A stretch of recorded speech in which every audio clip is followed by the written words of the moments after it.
Democritus is walking through Abdera, sometime in the 5th century before the Common Era, on an afternoon when the light off the northern Aegean has the particular quality of late summer, pale and wide, and without urgency.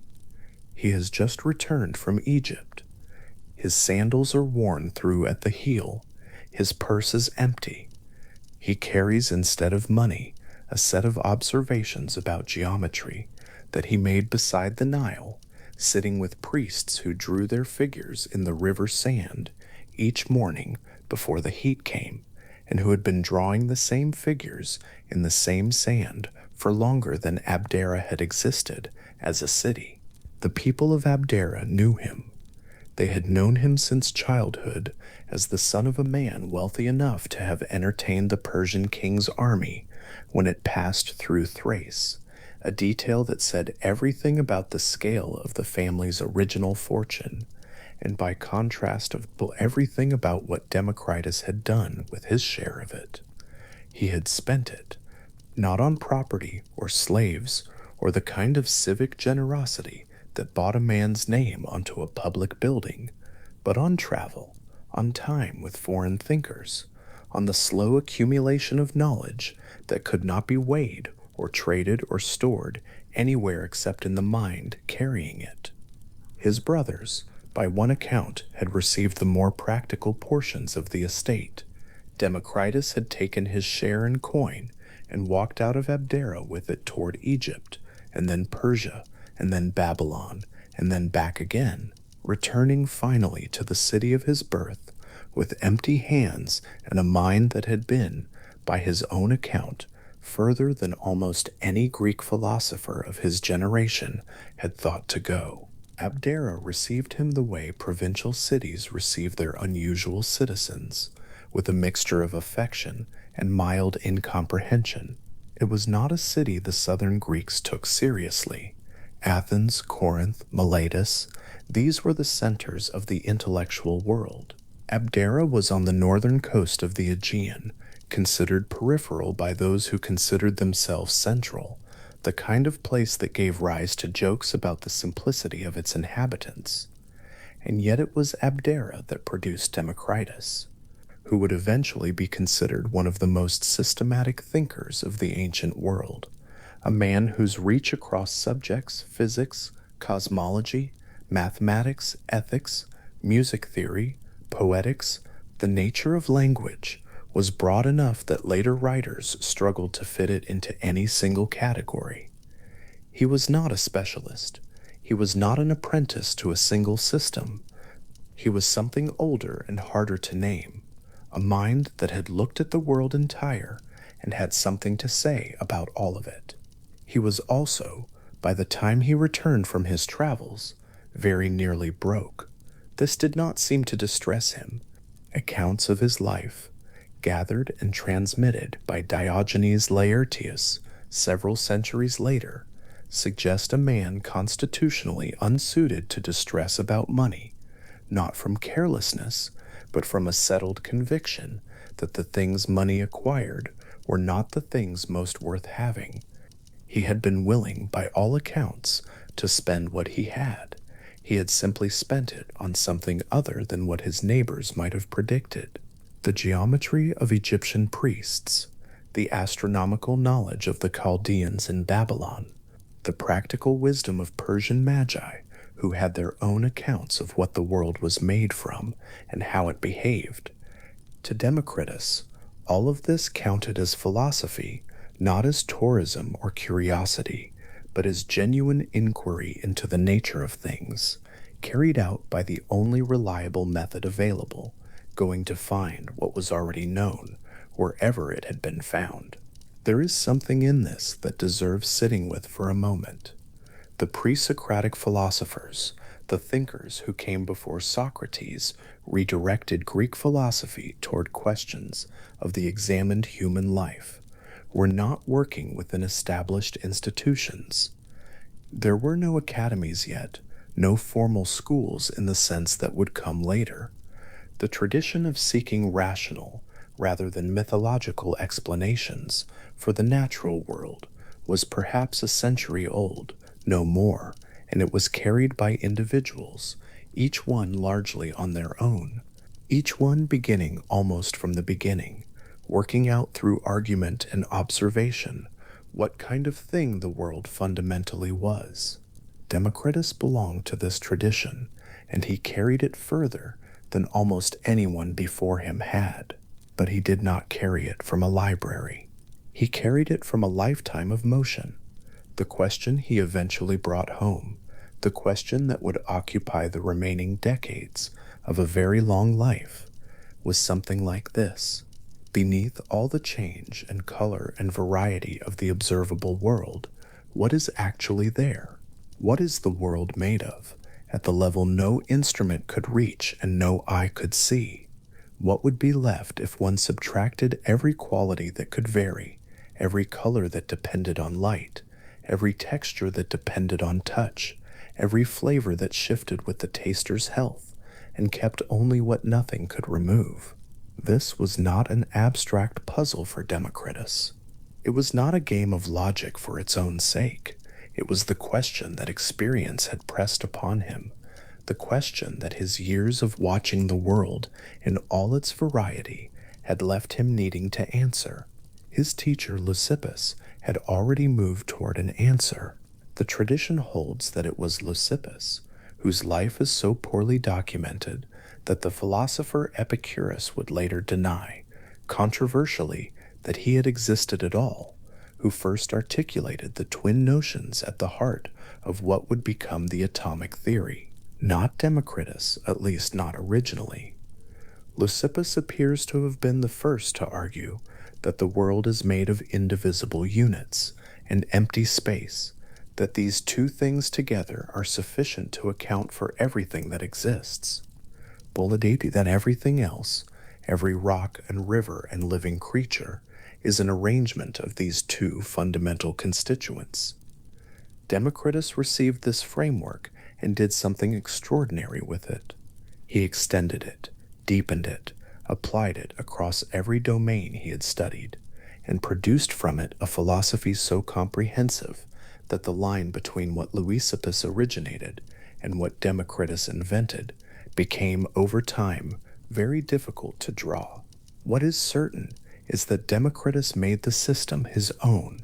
He thought with it across subjects, through mathematics, through biology, through the theory of perception, through the question of how to live, and in doing so transformed what might have remained a single narrow claim about the constitution of matter into something closer to a total account of reality. He had the traveler's habit of applying his thinking wherever he found himself.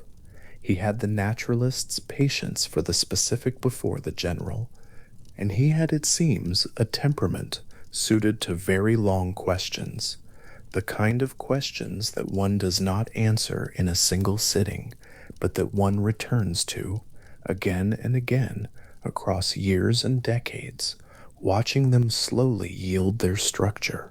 He lived, by ancient accounts, to somewhere between 90 and 109 years old.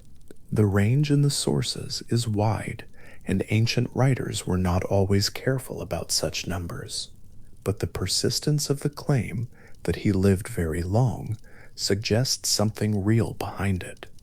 Democritus himself, according to Diogenes Laertius, attributed his longevity to the disciplined habits of mind and body he had cultivated across his life. He wrote about moderation. He wrote about the governance of appetite. He wrote, with the quiet authority of someone who had tested these ideas at length, about the relationship between the condition of one's inner life and one's capacity to endure. A man who had spent his inheritance traveling and returned empty-handed to write philosophy for the remainder of a century is not a man whose equanimity came easily or accidentally. It had been earned, slowly, through the practice of noticing what was actually worth noticing. He wrote a great deal. Ancient catalogues of his works list titles in physics, cosmology, mathematics, music, poetics, ethics, linguistics. The scope is striking, and it was recognized as such by those who came after him. Almost none of it survives in complete form. What remains is a collection of fragments, sentences, paragraphs, short passages preserved by quotation in other writers, assembled over the centuries by scholars doing exactly what Diogenes Laertius had done before them, trying to reconstruct a whole from scattered pieces, the way a patient person reassembles something broken by looking carefully at the edges and guessing at what goes between. The irony is not lost. A philosopher who believed that all things are temporary arrangements of smaller units left behind a body of work that exists only in fragments, only in pieces, only in the atom-like remnants of a larger structure long since dispersed. Diogenes Laertius, writing in the 3rd century of the Common Era, gathered what testimony he could about Democritus's life and assembled it in the careful, somewhat credulous way of an ancient biographer, taking his sources as he found them, noting contradictions without always resolving them, preserving detail that a more systematic writer might have cut as insufficiently verified. The portrait that emerges from his account is not a systematic one. It is a collection of impressions, anecdotes, reports of things Democritus was said to have done, or said or believed, each one partial, each one carrying the distortions of transmission across centuries. And yet the shape that forms from all of this, the outline of a person, is recognizable. The wide travel, the squandered fortune spent on knowledge, the long life, the prodigious writing, the reputation for laughing. That reputation deserves attention because it is not incidental. In the ancient world, the pairing of Democritus and Heraclitus became a recurring image, two philosophers representing two fundamentally different responses to the spectacle of human life. Heraclitus, the weeping philosopher, looked at human beings and wept at what he saw, the ignorance, the smallness, the chronic failure to understand what was in front of them. Democritus, the laughing philosopher, looked at the same spectacle and laughed, not cruelly, not with contempt. The sources are consistent on this. The laughter of Democritus was not the laughter of a man mocking those he considered beneath him. It was something else. It was the laughter of a man who had already seen much larger things. This distinction is worth holding carefully, because the quality of the laughter tells us something important about the kind of thinker he was. The person who had stood beside the Nile, watching Egyptian priests draw their geometrical figures in the sand. The person who had sat with Chaldean astronomers in Babylon and learned their methods for tracking the motions of planets across decades. The person who had traveled through Persia and observed the diversity of human customs and beliefs across cultures, whose assumptions about the world differed radically from those of any Greek city. A man who had seen all of this had also seen, with particular clarity, the dimensions of what any single person's life contains. The marketplace arguments about civic honors in Abdera, the disputes over political offices, the competitions for reputation, and the anxiety about what one's neighbors thought, against the backdrop of what Democritus had seen, against the backdrop of the Nile and the Babylonian sky and the Persian Empire and the sheer diversity of ways that human beings had organized their lives and their beliefs. The local concerns of any particular city had a certain quality. They were not worthless. He was not a nihilist, and the laughter was not despair, wearing a different mask. He had written carefully and at length about how to live, about friendship, about the proper governance of desire, about what a human life could actually be if it was not organized around the chase for things that never satisfied. He took these questions seriously. The laughter was not a way of abandoning them. It was, if anything, a way of seeing them more clearly, of getting far enough back from the anxious center of a single human life to notice what was comic about the scale of the ambitions, the size of the fears, the intensity of investments in things that were, from a wider perspective, quite small and quite temporary. The phrase that follows Democritus through history, the laughing philosopher, acquired over the centuries a kind of cultural weight that the man himself might have found mildly amusing. It became a pose, a type, a stock figure in philosophical literature, and later in painting. Democritus the laugher, positioned against Heraclitus the weeper, became a way of staging the question of how a wise person should feel about the human condition, as though the right response were a single emotion held consistently, rather than a more complex and variable relationship with what one observes. The real Democritus, insofar as he can be found in fragments and reports, was more interesting than either role. He was someone who had put in the work, the decades of travel, the years of writing, the sustained attention to questions that did not yield quickly, and had arrived somewhere that the laughter describes but does not exhaust. On the afternoon he walked back into Abdera, returning from Egypt with empty pockets and full notebooks. He was not yet the figure that later centuries would package into a type.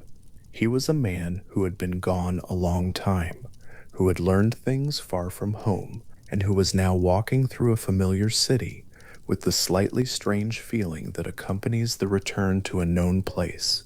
After an extended absence, the sense that the city has not changed, and yet one's own relationship to it has shifted. The streets of Abdera were as they had always been, the harbor with its particular light off the water, the public spaces where citizens gathered to argue about local matters, honors, appointments, the distribution of civic responsibility, the rhythms of ordinary life in a northern Greek city in the 5th century before the Common Era. Democritus walked through all of this carrying what he had accumulated, the geometry, the astronomy, the years of conversation with thinkers whose assumptions about reality differed from those of his own tradition, the slow settling of a question that had been forming in him since before he left, the question of what the world was made of, at the level beneath the level that any sense organ could reach. He was not yet finished. He would spend decades more on that question, writing his way through it across the remaining years of what turned out to be a very long life. The books whose titles survive in ancient catalogs were mostly still unwritten on that afternoon, the ethical fragments that would eventually circulate under his name. The short, carefully weighted sentences about moderation and friendship and the governance of appetite were still ahead of him, but the direction was set. The experience of sitting beside the Nile with Egyptian priests, watching them draw geometrical figures in the sand, with the patience of people who understood that the ordering of the world was a matter of shape and proportion, this had done something to him. The figures in the sand were not merely practical tools for measuring land or constructing buildings. They were a way of thinking about what was fundamental, shape and proportion, as the bedrock beneath the visible surface of things. The idea that the world could be understood in terms of arrangements, of forms combined and separated, of structures that repeated themselves at different scales, had settled in him beside the river and had not left. He had brought it back to Abdera, the way one brings back the thing that mattered most from a long journey, not as a souvenir, but as a lens, a way of looking at the familiar world that the journey had quietly, permanently altered. The harbor light, the marketplace arguments, the disputes over offices and honors that his neighbors invested with such urgency, all of it, seen through the lens he had carried home, had a particular quality. It was real. It was happening.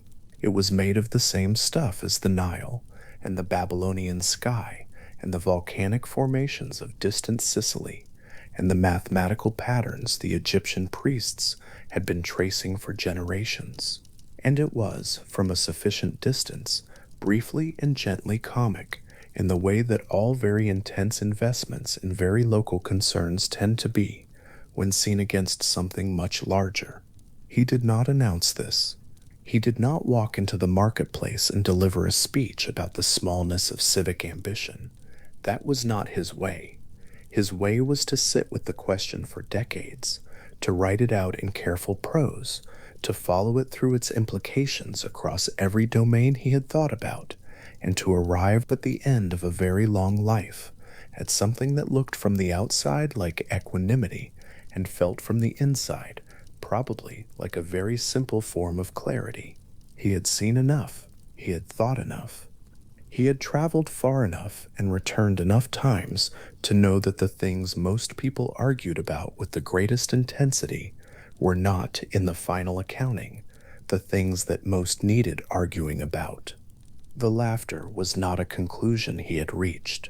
It was a posture he had grown into, slowly through the accumulation of everything he had seen and thought and written. The wide travels, the empty purse, the full notebooks, the decades of writing in Abdera after the travels ended. The long life that by his own account had been sustained by the disciplined habits of a mind that had learned not to be consumed by things that did not deserve consuming it.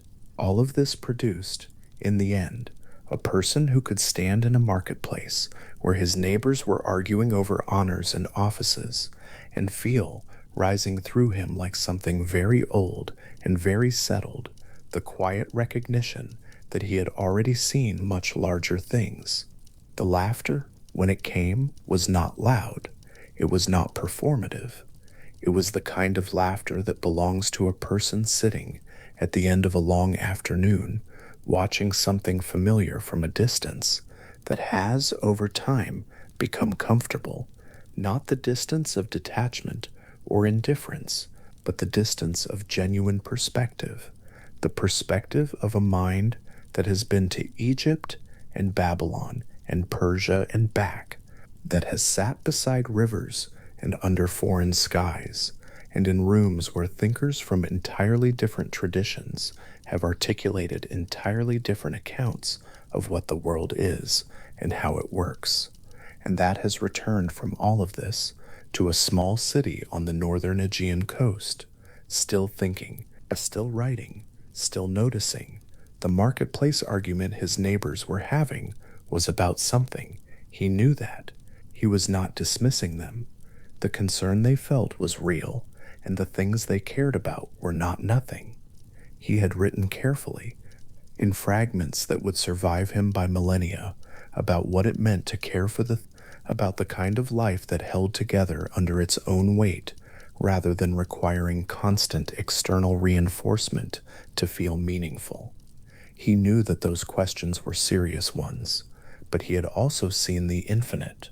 Not the infinite as a dramatic concept, not the infinite as a source of philosophical vertigo, but the infinite as something he had simply taken into account, had held in mind, and had continued, with remarkable steadiness, to think and write and live within, despite knowing it was there, the worlds beyond this one that his philosophy would eventually posit, the immeasurable time across which the smallest constituents of matter had been in motion, the vast indifference of a universe that did not arrange itself around any single city's concerns, or any single person's ambitions, or any single generation's conviction that the matters it was exercised about were the matters that most deserved being exercised about.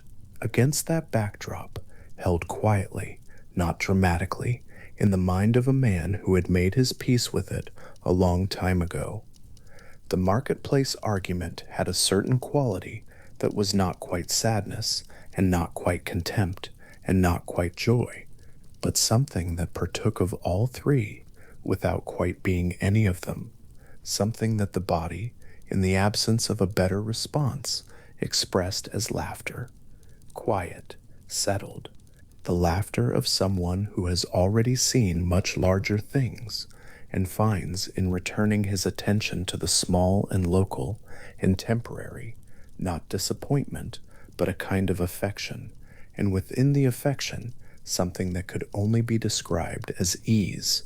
He stood there for a moment, in the light off the Aegean, in the city of his birth, at the end of a long journey, penniless, full of geometry, very much at home in the strangeness of his own understanding. The argument in the marketplace continued around him. The city went about its business. The light moved across the harbor, the way light has always moved across harbor water, without caring what it illuminates, without preference for one moment over another. And Democritus quietly laughed, not because nothing mattered, but because he had already seen how much there was. The infinite, held lightly in the mind of a man who had learned, over the course of a very long life, to carry it without being broken by it.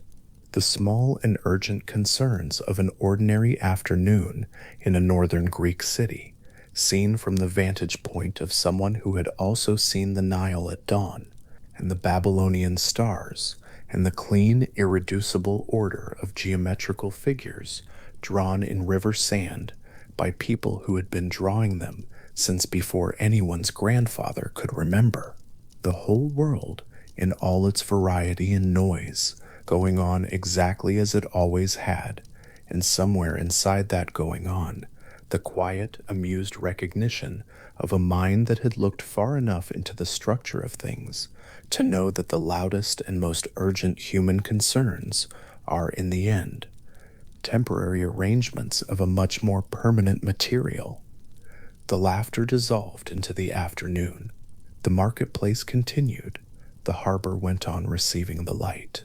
And Democritus stood there at the edge of his long life's real beginning, neither anxious nor indifferent, just present, just thinking, just very gently at peace with how small and how brief, and in their smallness and their brevity, how strangely beautiful the loudest human concerns turn out to be, when seen from a sufficient distance and with a sufficiently patient eye.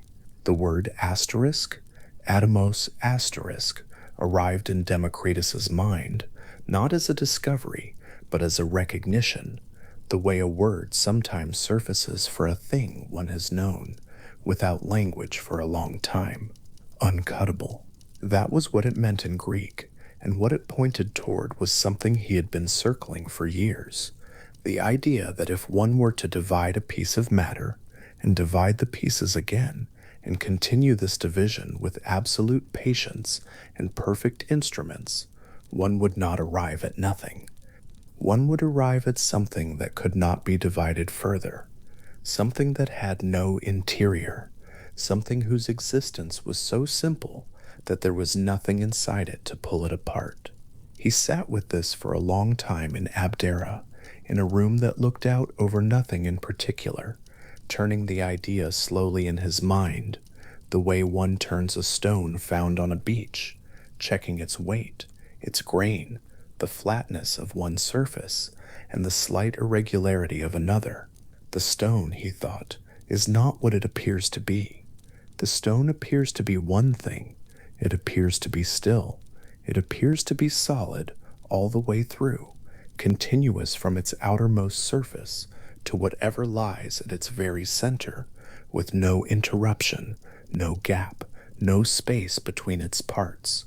Everything about the experience of holding a stone confirms this.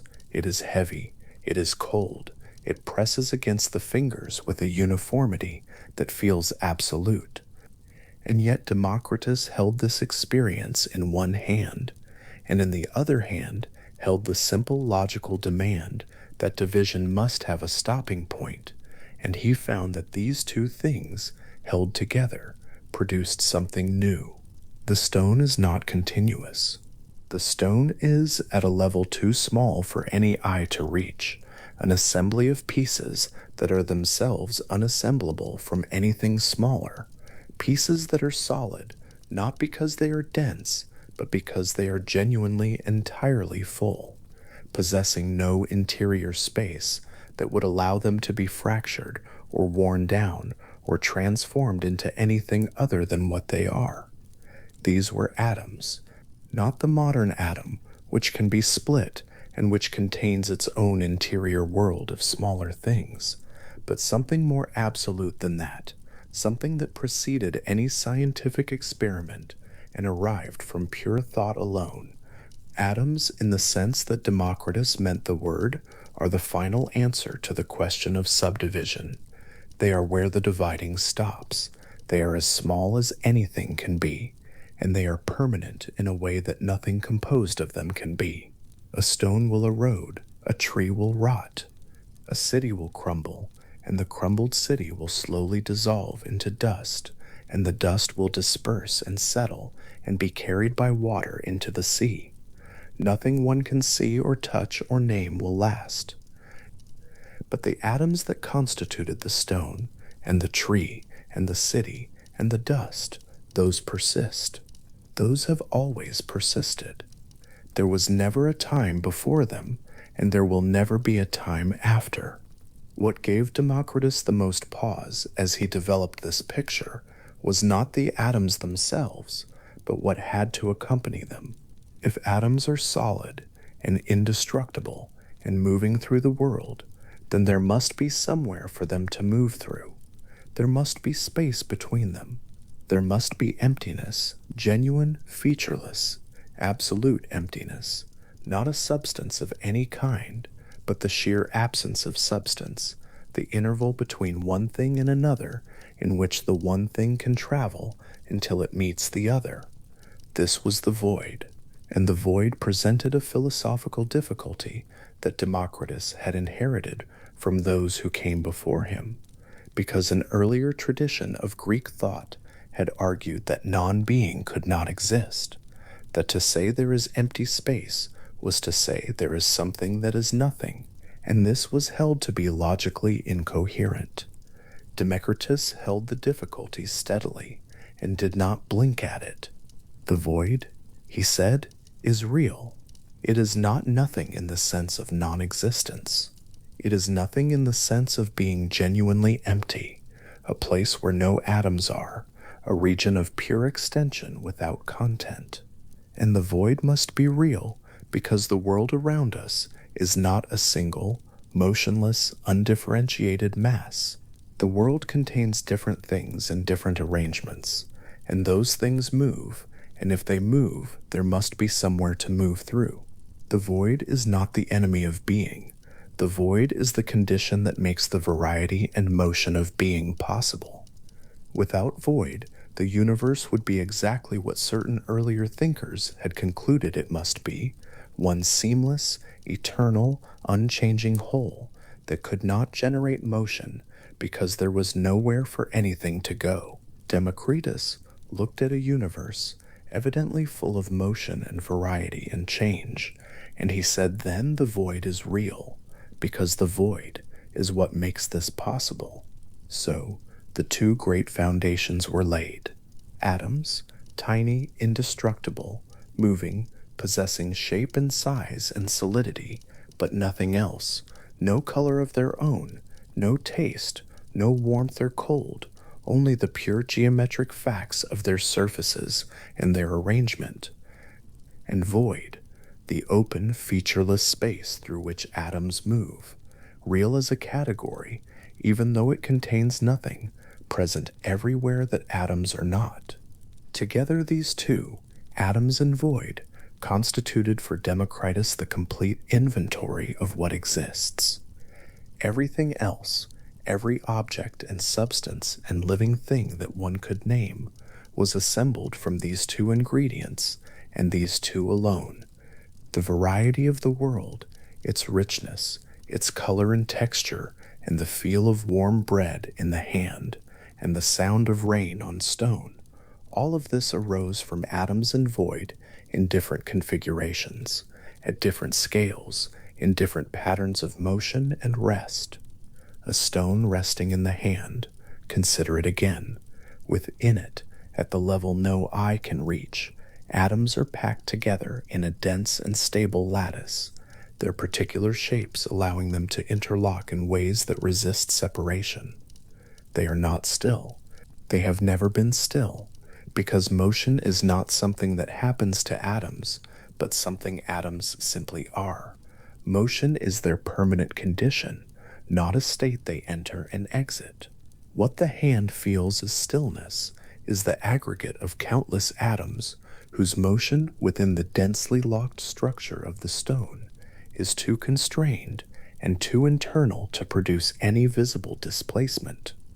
The stone feels inert. The stone feels like a thing at rest. But this is the experience of a surface meeting another surface, not the reality of what is happening beneath. Beneath, something is always happening.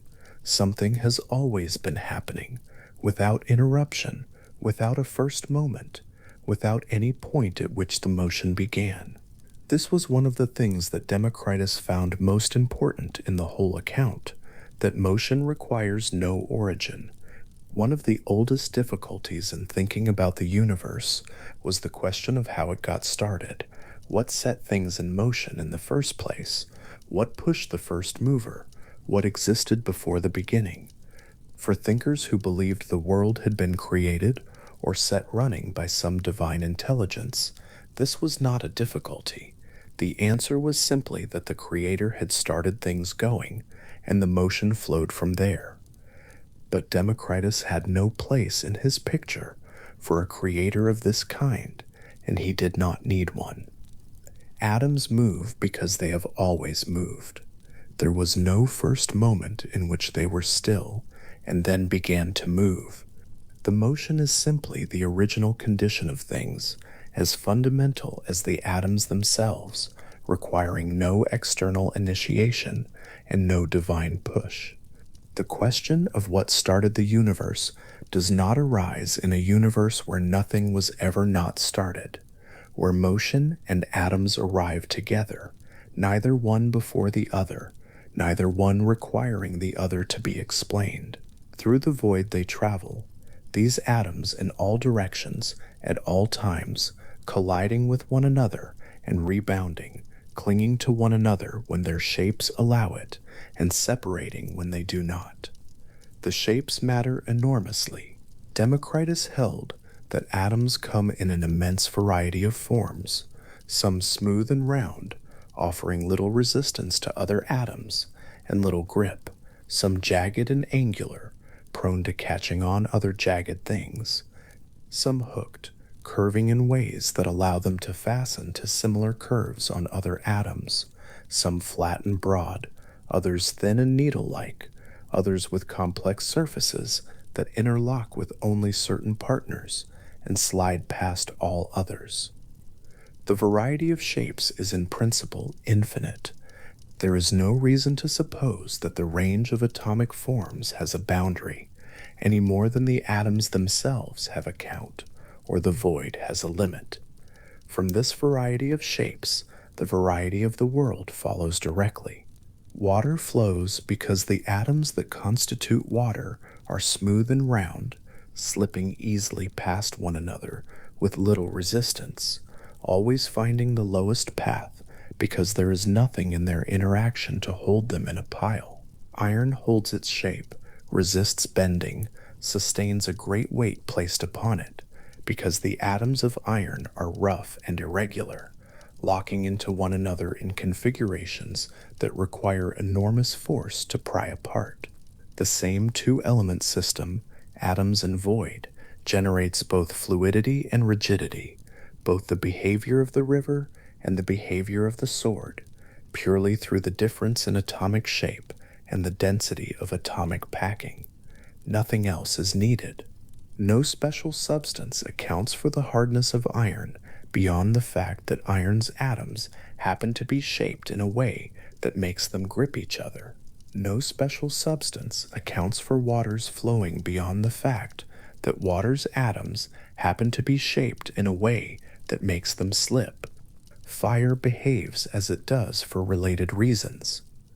The atoms of fire are small and spherical and move with particular rapidity penetrating into other materials, their smooth round forms slipping between the interlocked atoms of solid objects and disrupting the arrangements that hold those objects together. This is what burning is, at the level Democritus is asking about. It is the intrusion of fast-moving spherical atoms into the lattice of a more complex arrangement, loosening what had been locked, separating what had been joined. The wood does not cease to exist when it burns. The atoms that were wood become part of a new set of configurations, some rising as smoke and carrying particular atomic arrangements into the air, some becoming ash, some entering the bodies of those standing near the fire and becoming part of the atomic patterns that constitute their breathing. Nothing is lost, nothing disappears. The arrangement dissolves, and the atoms disperse, and they carry on through void until they find or form or are forced into some other arrangement, which will be as temporary as the wood was, and as real. This last point was at the center of everything Democritus built. In generation and destruction, the coming into being of things and their passing away are not what they appear to be. When a tree grows, it is not the case that something is being made from nothing. The atoms that will constitute the tree are already present in the soil and the water and the air, moving through void, entering into the particular configurations that a living tree requires, held together for the duration of the tree's life by patterns of atomic interaction that the tree's form sustains and that the tree's death will no longer sustain. When the tree falls and rots, when its matter disperses back into soil and air and is carried away by rain, the atoms are not destroyed, they are released. They enter other configurations. They become part of the soil that feeds another tree, or part of the water that flows to the sea, or part of the body of some small creature that feeds on the fallen wood, and in that creature's body they take on whatever role their shapes and the creature's structures require of them. To say that a thing is destroyed in this picture is to describe an experience of the surface level, the level at which a tree is a tree, and a person is a person, and a city is a city. At this level, things do appear and disappear, do come into being and pass out of it, do grow and decline in ways that have beginning and ending. But below this level, at the atomic level, none of this is happening. At the atomic level, there is only eternal rearrangement, the same original collection of atoms, which was never created and will never cease to be, endlessly shuffling through the configurations that constitute the appearances of things. The birth of a living creature is a gathering. Its death is a dispersal. Between gathering and dispersal, there is the temporary, intricate, astonishing order of a life.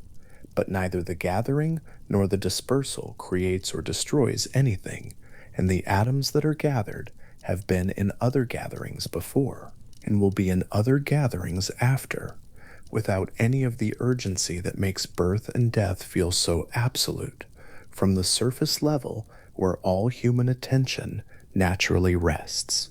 Imagine the void extending in all directions without boundary. Not as darkness. Darkness is still an experience, still a quality one attributes to a region, but as something prior to any quality, pure extension, the space in which the distinction between here and there is possible, but in which nothing else is yet determined. In this void, in all directions, atoms move. They have always moved. In some regions of the void, they have come together in densities sufficient to produce what might be called a world, a collection of atoms so numerous and so intricately arranged that they have formed stars and stones and seas, and eventually, in some cases, and the particular configurations of atoms that can look at themselves and ask what they are made of. In other regions of the void, there are no such configurations. In still others, worlds are forming that have not yet reached the density or the stability that generates something one might recognize. This is one of the pictures Democritus held that was most difficult for his contemporaries to take seriously, and that, across the centuries, has proven most enduring. The idea that this world is not unique, not the only world, not the center of anything, not the place toward which the rest of existence is directed. What exists in the atomist account is the void extending infinitely in all directions, and within it, atoms in their countless billions, forming worlds the way water forms ripples, wherever conditions allow it, wherever the motion and density and configuration of atoms produces the right kind of local order. There have been worlds before this one. There will be worlds after it. There are other worlds right now at distances that no measurement has ever reached, assembling and dissolving in the same eternal process of atomic rearrangement that produced this world, that has produced every world, that is the only process there is and the only one there needs to be. In this picture, there is no center, no privileged point from which everything else proceeds or toward which everything else is directed. No edge, because void does not have edges and atoms do not stop at any boundary. The universe of Democritus has no architecture of hierarchy, no higher regions of purer being and lower regions of grosser matter, no divine sphere beyond which nothing exists. What exists is what exists everywhere equally, atoms and void in different local configurations, moving through the same indifferent open space that has always been open and that will always remain so. This is a particular kind of vastness. It is not the vastness that produces unease. Though it might, a person first encountering it might feel a vertigo, a sense that something they had counted on has shifted. But Democritus did not approach it with unease. He approached it the way a person approaches a very large landscape after a long period spent in a small room, with the particular relief of finding that the world is larger than one had supposed, that there is more room in it than one had imagined, and that this extra room changes nothing urgent and everything peripheral. The atoms continue their motion, the worlds continue their assembling and dissolving, and one is free to notice this from one temporary configuration of atoms within one temporary world among countless others, without the observation demanding anything further. The void holds everything without being anything. This is a phrase worth resting in. The void is not a container in the way a bowl is a container. A bowl is itself something, with its own atomic constitution, its own shape and texture. The void has no atomic constitution. It is not made of anything. It is not a substance. It is the sheer fact of extension, the pure possibility of here and not here, the condition that makes location meaningful. And yet without it, none of the rest is possible. The atoms need the void, the way a sound needs silence, not as an opposite, but as the necessary background against which any particular thing can be a particular thing, can be here rather than there, can be moving rather than motionless, can be this shape rather than some other. There is a quality to empty space that Democritus spent time with, and that his account preserved, which is difficult to describe precisely, because the void is precisely nothing to describe. It is featureless.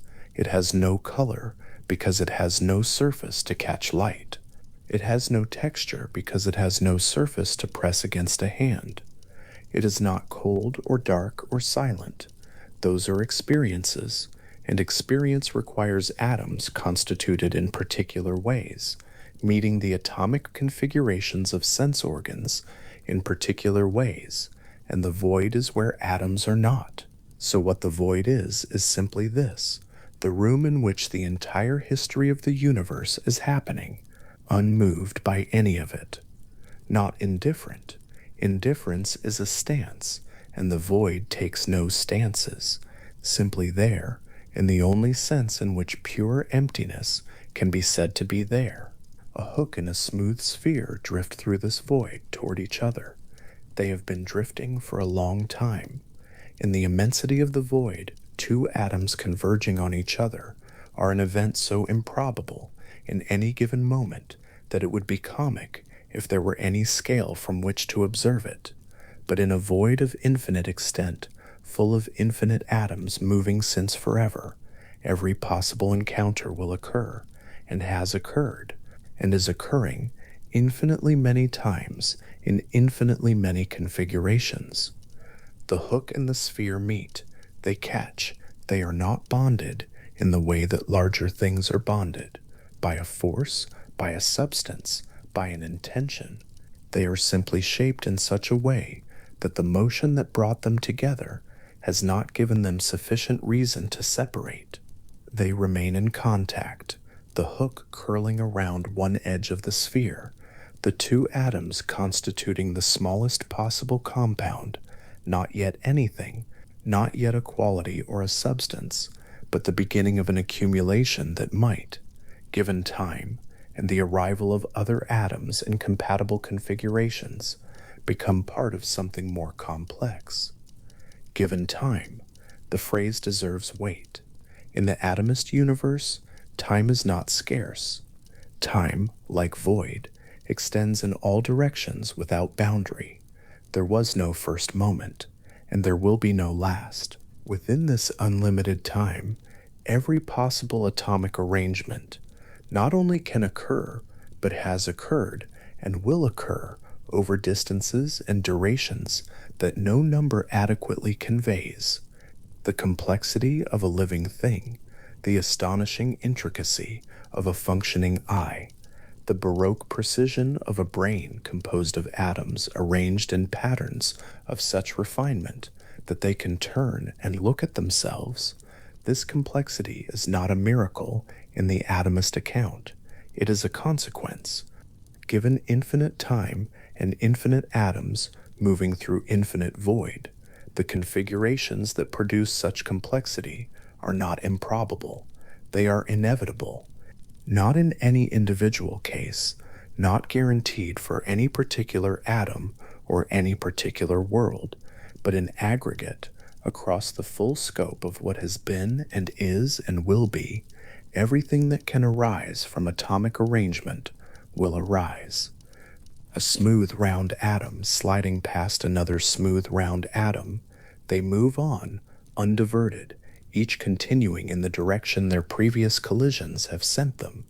But a hooked atom meeting another hooked atom catches and holds, and around this small knot of connection, other atoms begin to accumulate, drawn in by the shapes of what is already gathered, conforming to the surface presented by an already formed cluster, adding to it the way a crystal grows, not by intention, not by design, but by the blind matching of shapes, the way a key fits a lock, which is to say, by geometry alone.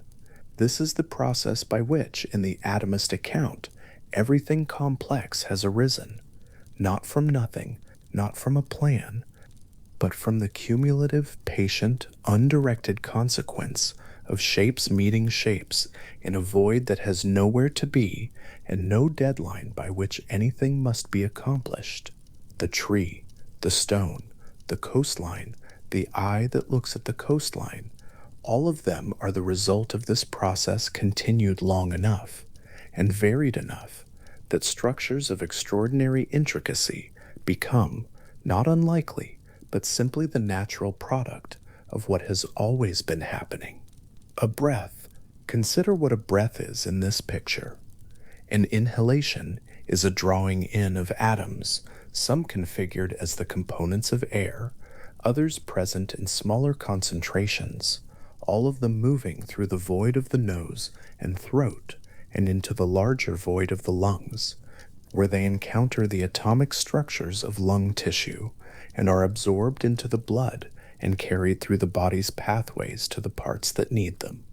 The breath is not mysterious. The breath is atoms moving through void into a structure that was assembled from atoms moving through void. And the motion of the breath through the body is the motion of a particular local collection of atoms through a slightly larger and more organized local collection of atoms. And the whole event is the same event that has been happening everywhere since always, at this particular scale and in this particular configuration. And yet a breath feels like something.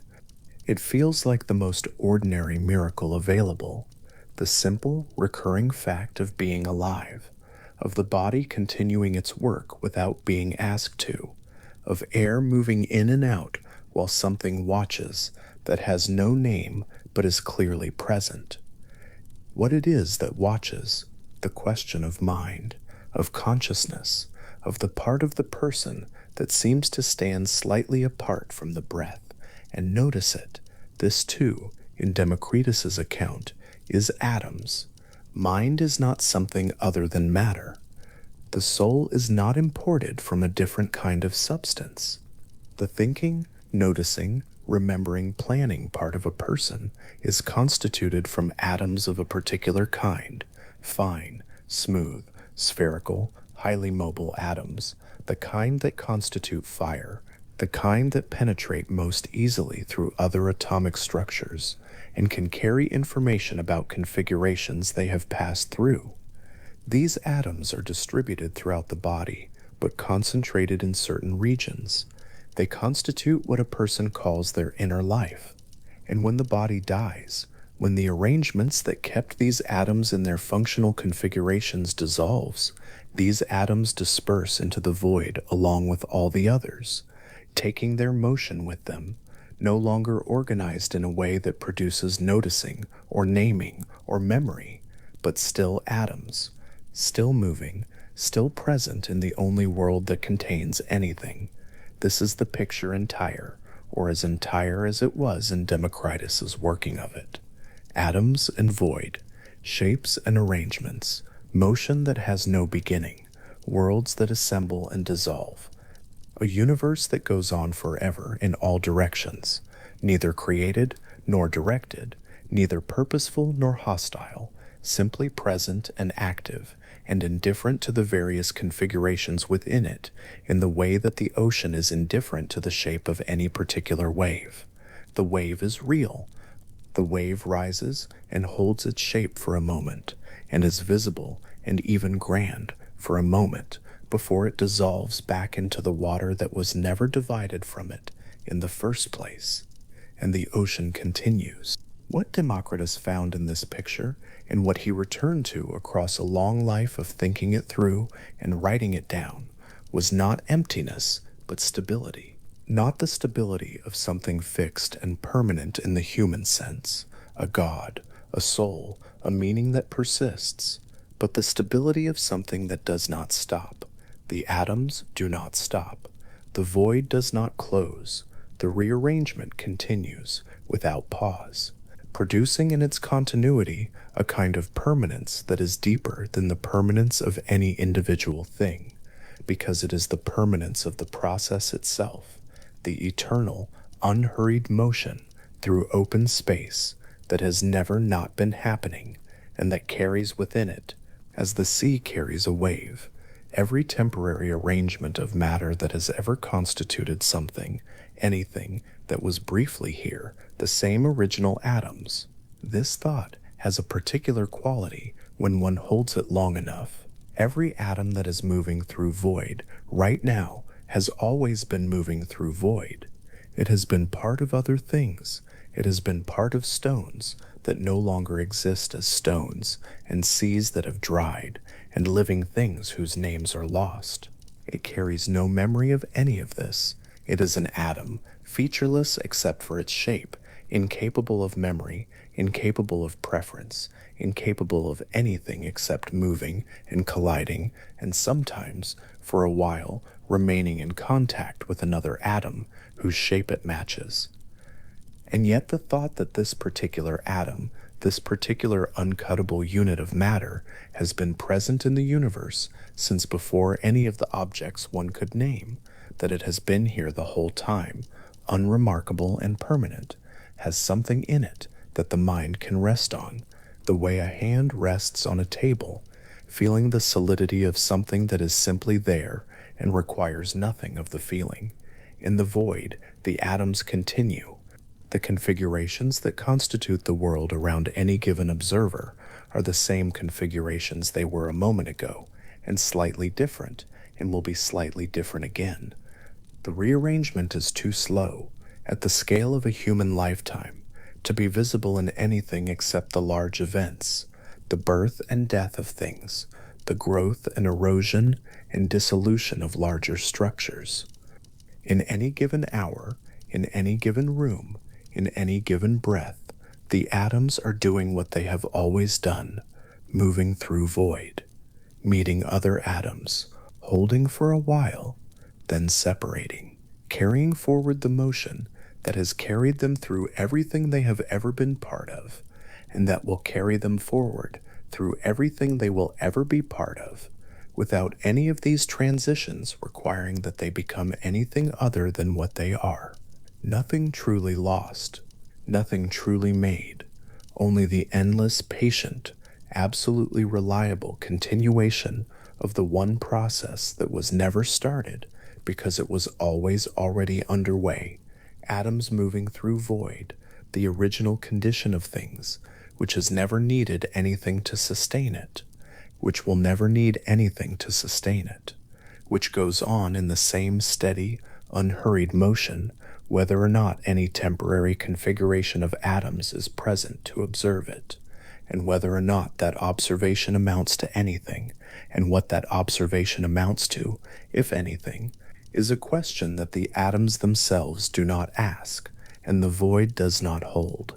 The motion continues. The void holds everything within it, and is changed by none of it.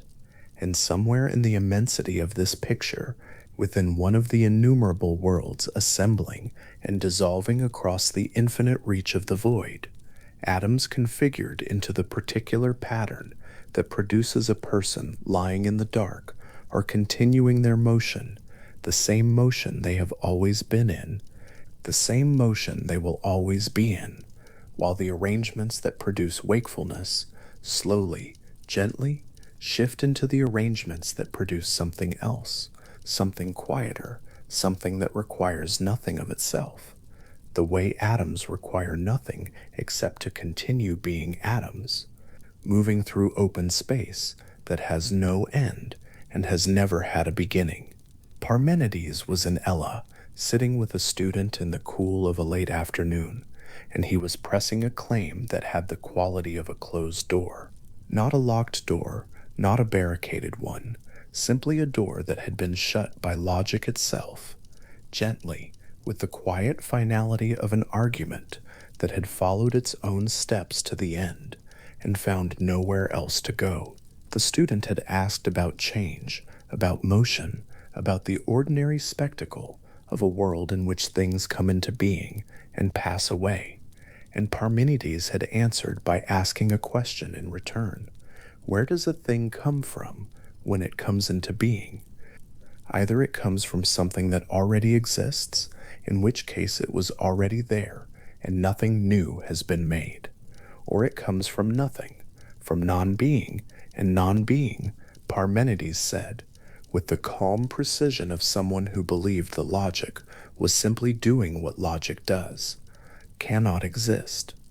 Non-being is the one thing that cannot be, because to say that it is would be to say that nothing is something, which is precisely what nothing is not. The student sat with this. The afternoon did not change its quality. The argument sat in the room, like a stone. What Parmenides was reaching for, in the unhurried way of a man who trusted that the argument could carry its own weight, was something close to this, because non-being cannot exist. The void, empty space, the nothing in between, is impossible. And because the void is impossible, there is nowhere for anything to move into.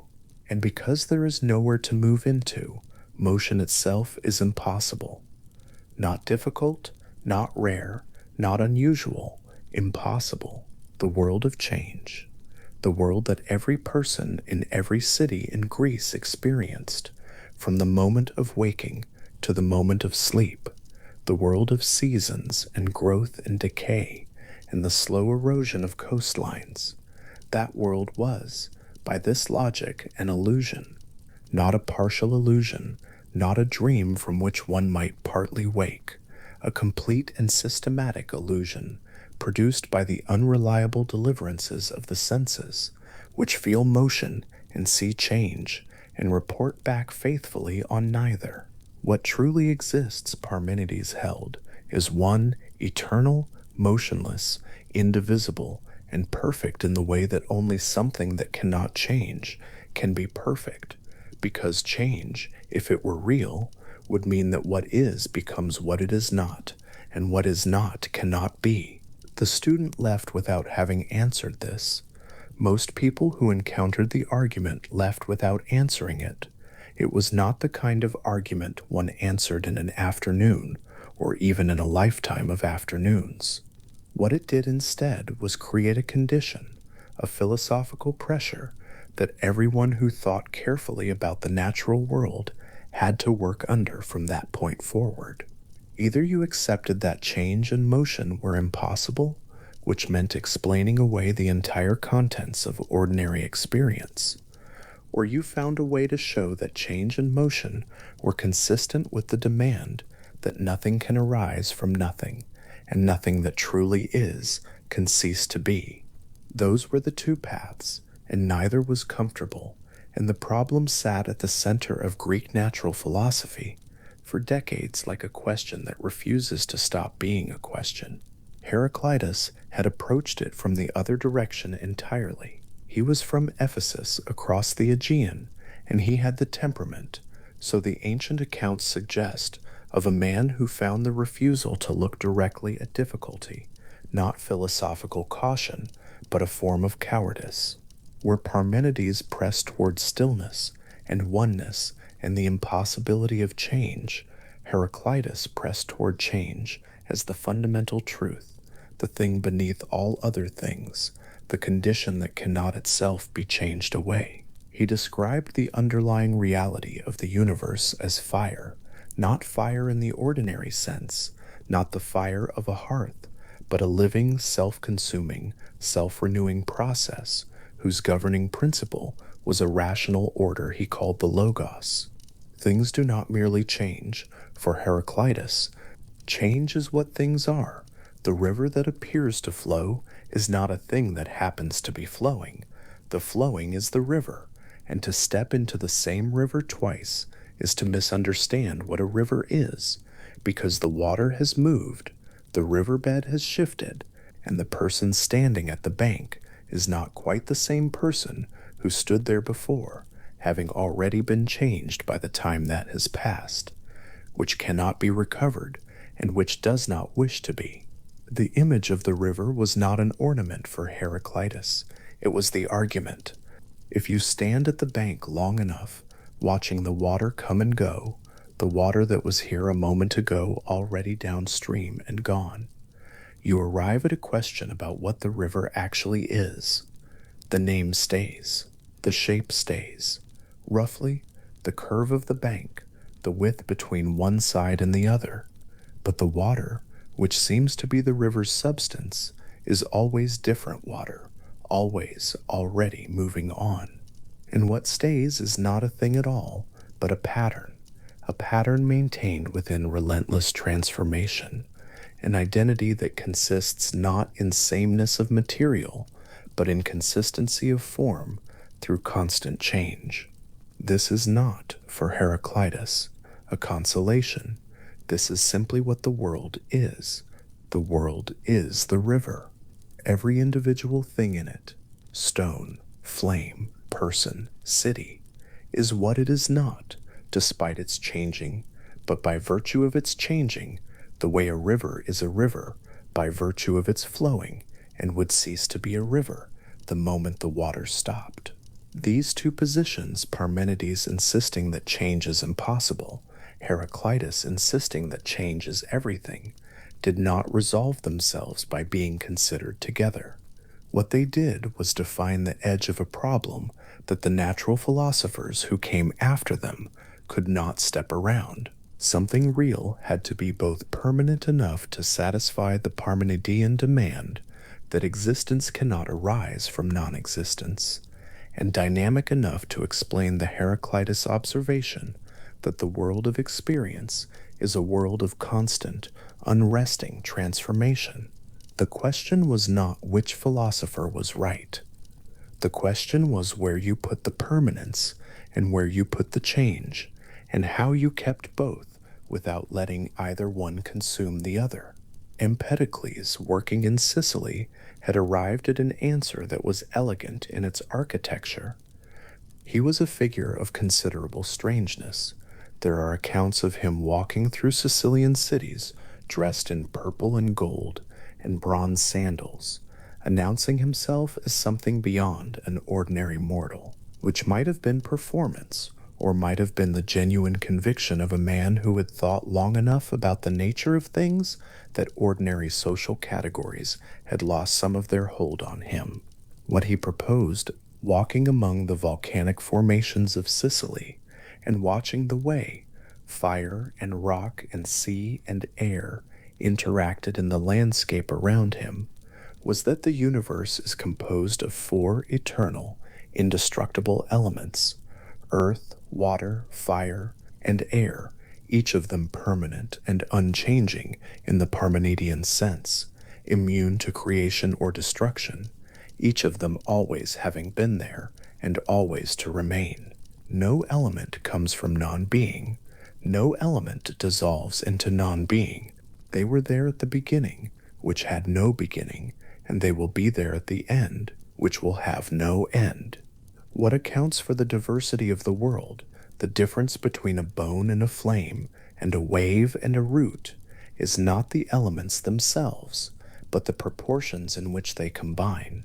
And what drives the combining and the separating is a pair of cosmic forces, Empedocles named love and strife.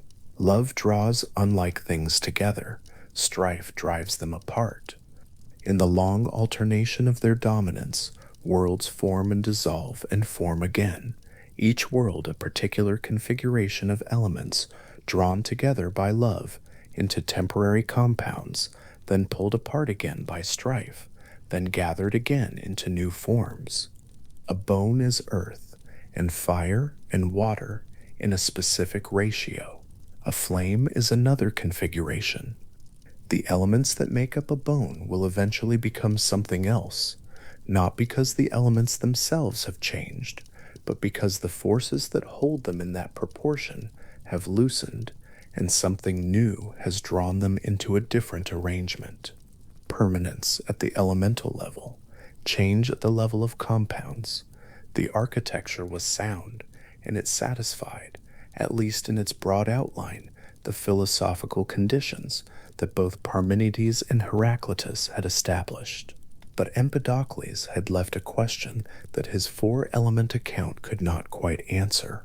The four elements were eternal and indestructible, but they were also, by his account, extended, divisible, continuous. There was nothing in his account to prevent the subdivision of Earth. For instance, to prevent the question of whether Earth was truly fundamental, or whether it was itself composed of something smaller, and that something composed of something smaller still, and whether the subdivision would ever actually stop. Parmenides had made it clear that a division into parts required the existence of gaps between the parts, required, in other words, the void, and the void, by Parmenidean logic, could not exist. Empedocles had not answered this. He had proposed four building blocks without quite confronting the question of whether building blocks could be genuinely indivisible, or whether the idea of a block that cannot be divided was itself coherent.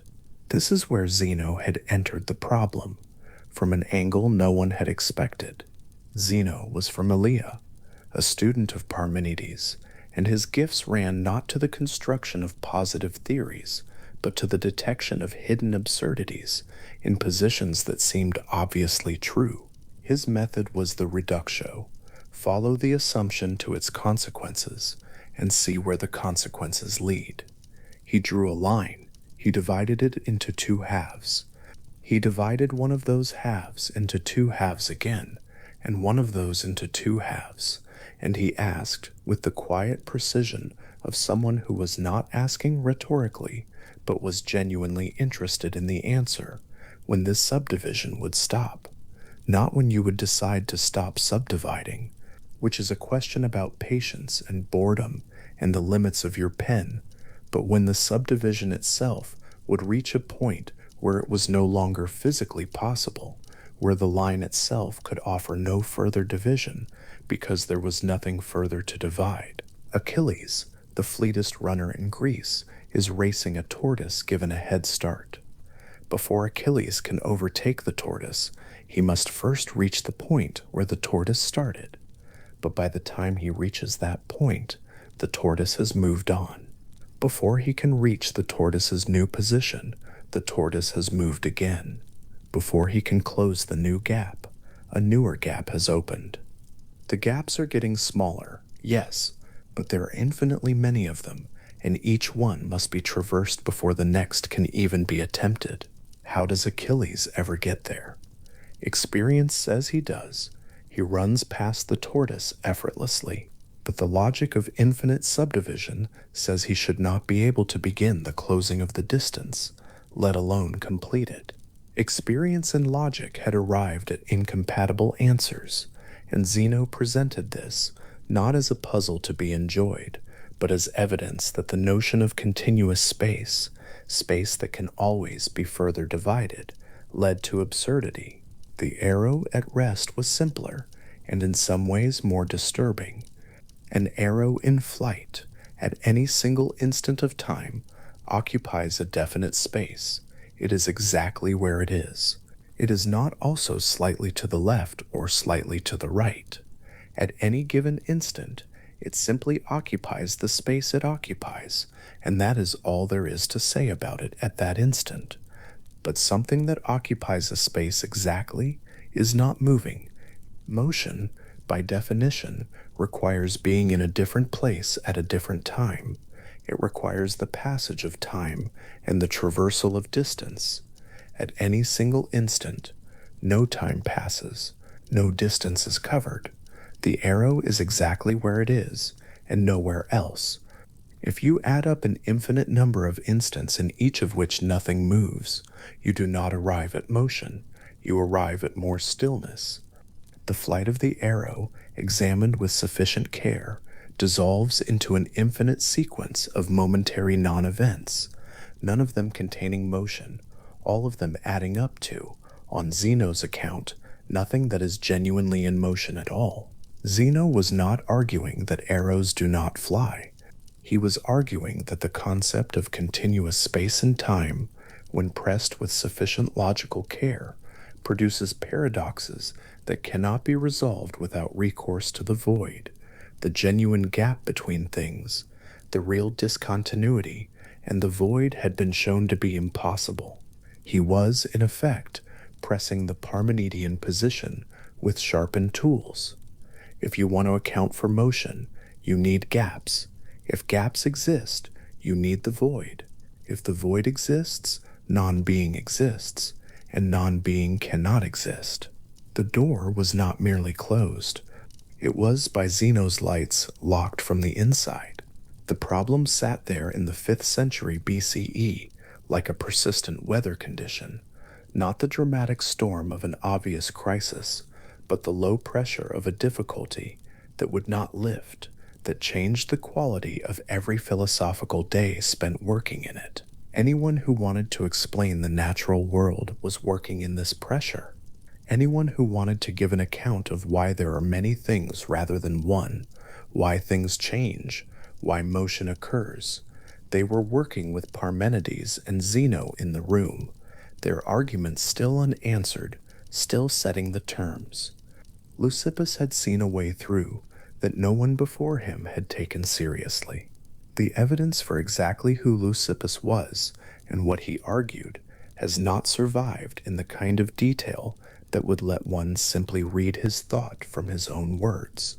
What survives is the strong tradition that it was Leucippus who first proposed, as a serious philosophical answer to the Parmenidean problem, that matter is not infinitely divisible, that division, if pursued far enough, reaches a point where no further division is physically possible, not because the divider has tired, not because the knife has become too small, but because the thing being divided is genuinely physically indivisible, a unit that cannot be cut any further because it contains no internal void and therefore offers no gap at which a cut could enter.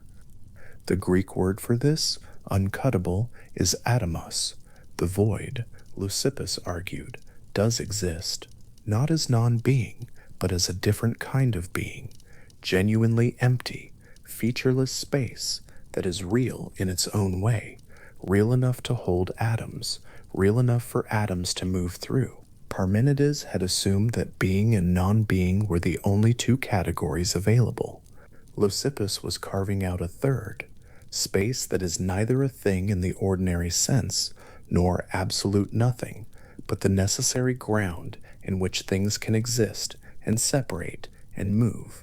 It was a philosophical maneuver of considerable daring, because it meant accepting part of what Parmenides had denied, the existence of something like emptiness, while denying the Parmenidean inference that emptiness equals non-existence.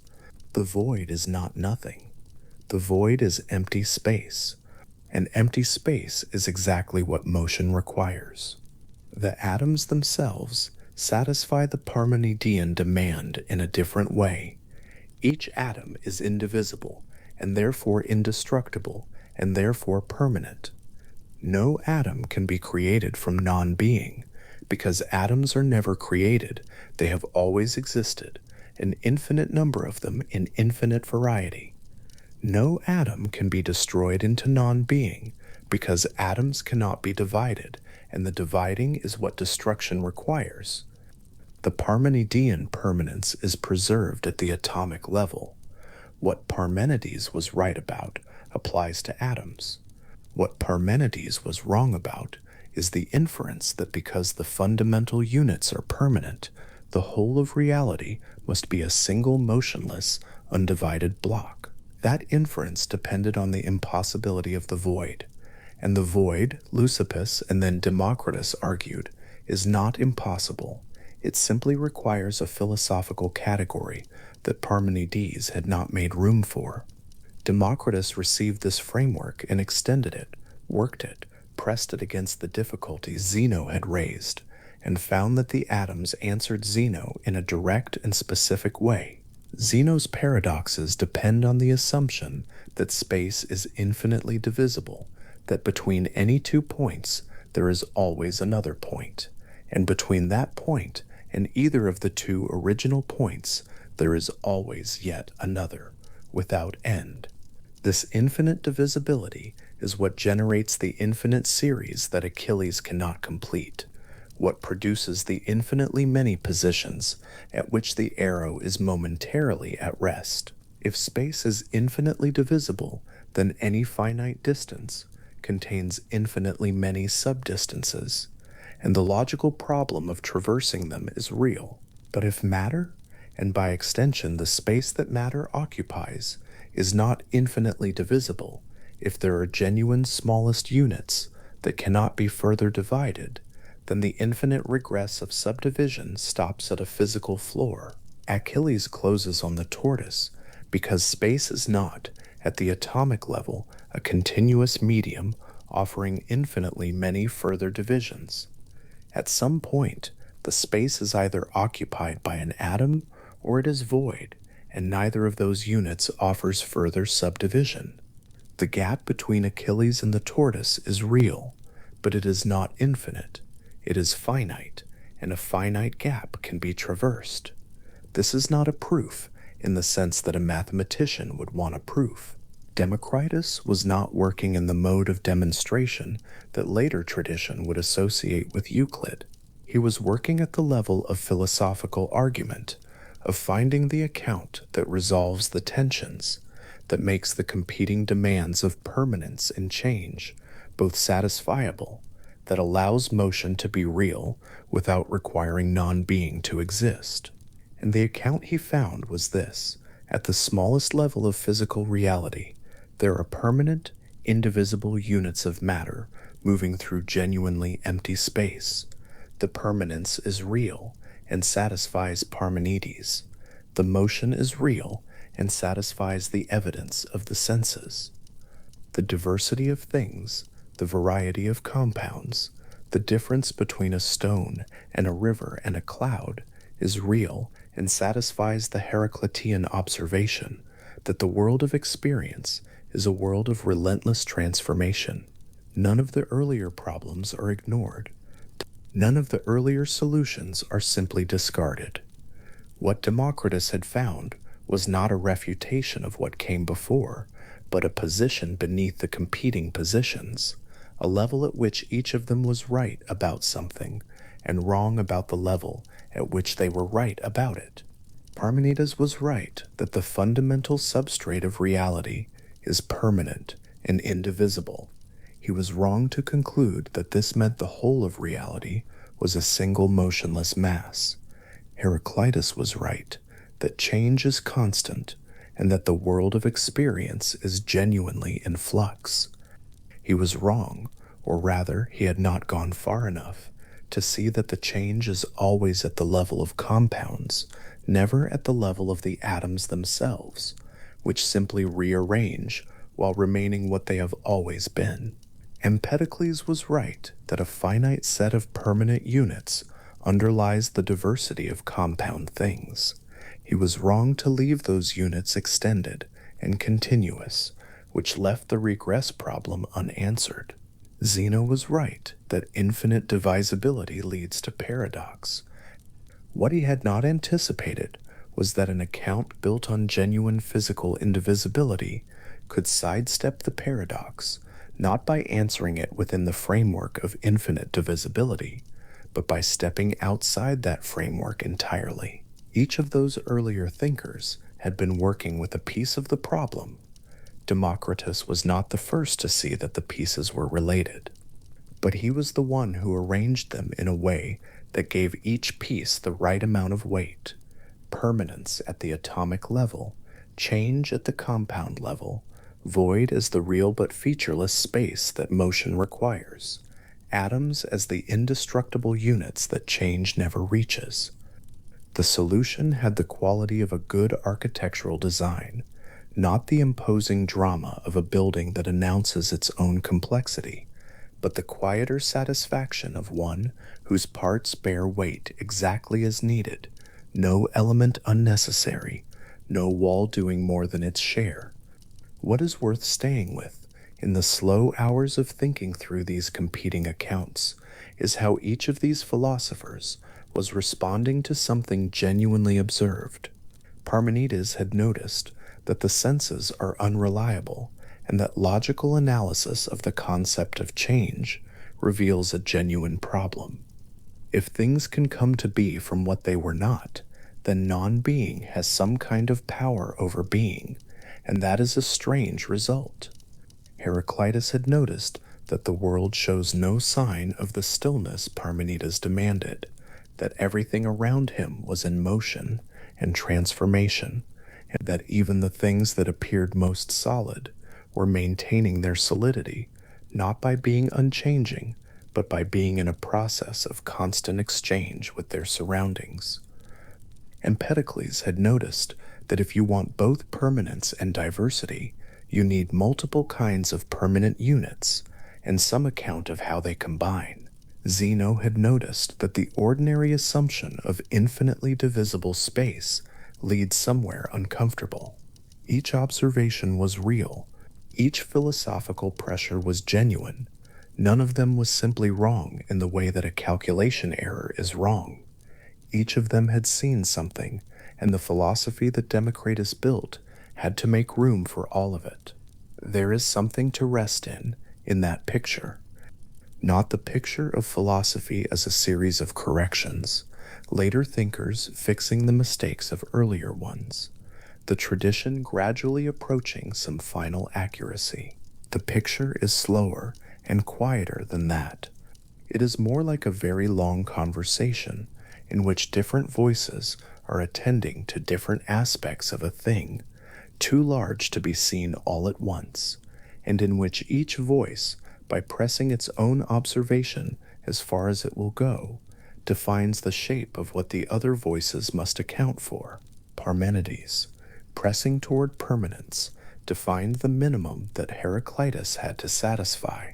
Heraclitus, pressing toward change, defined the minimum that Parmenides had to satisfy.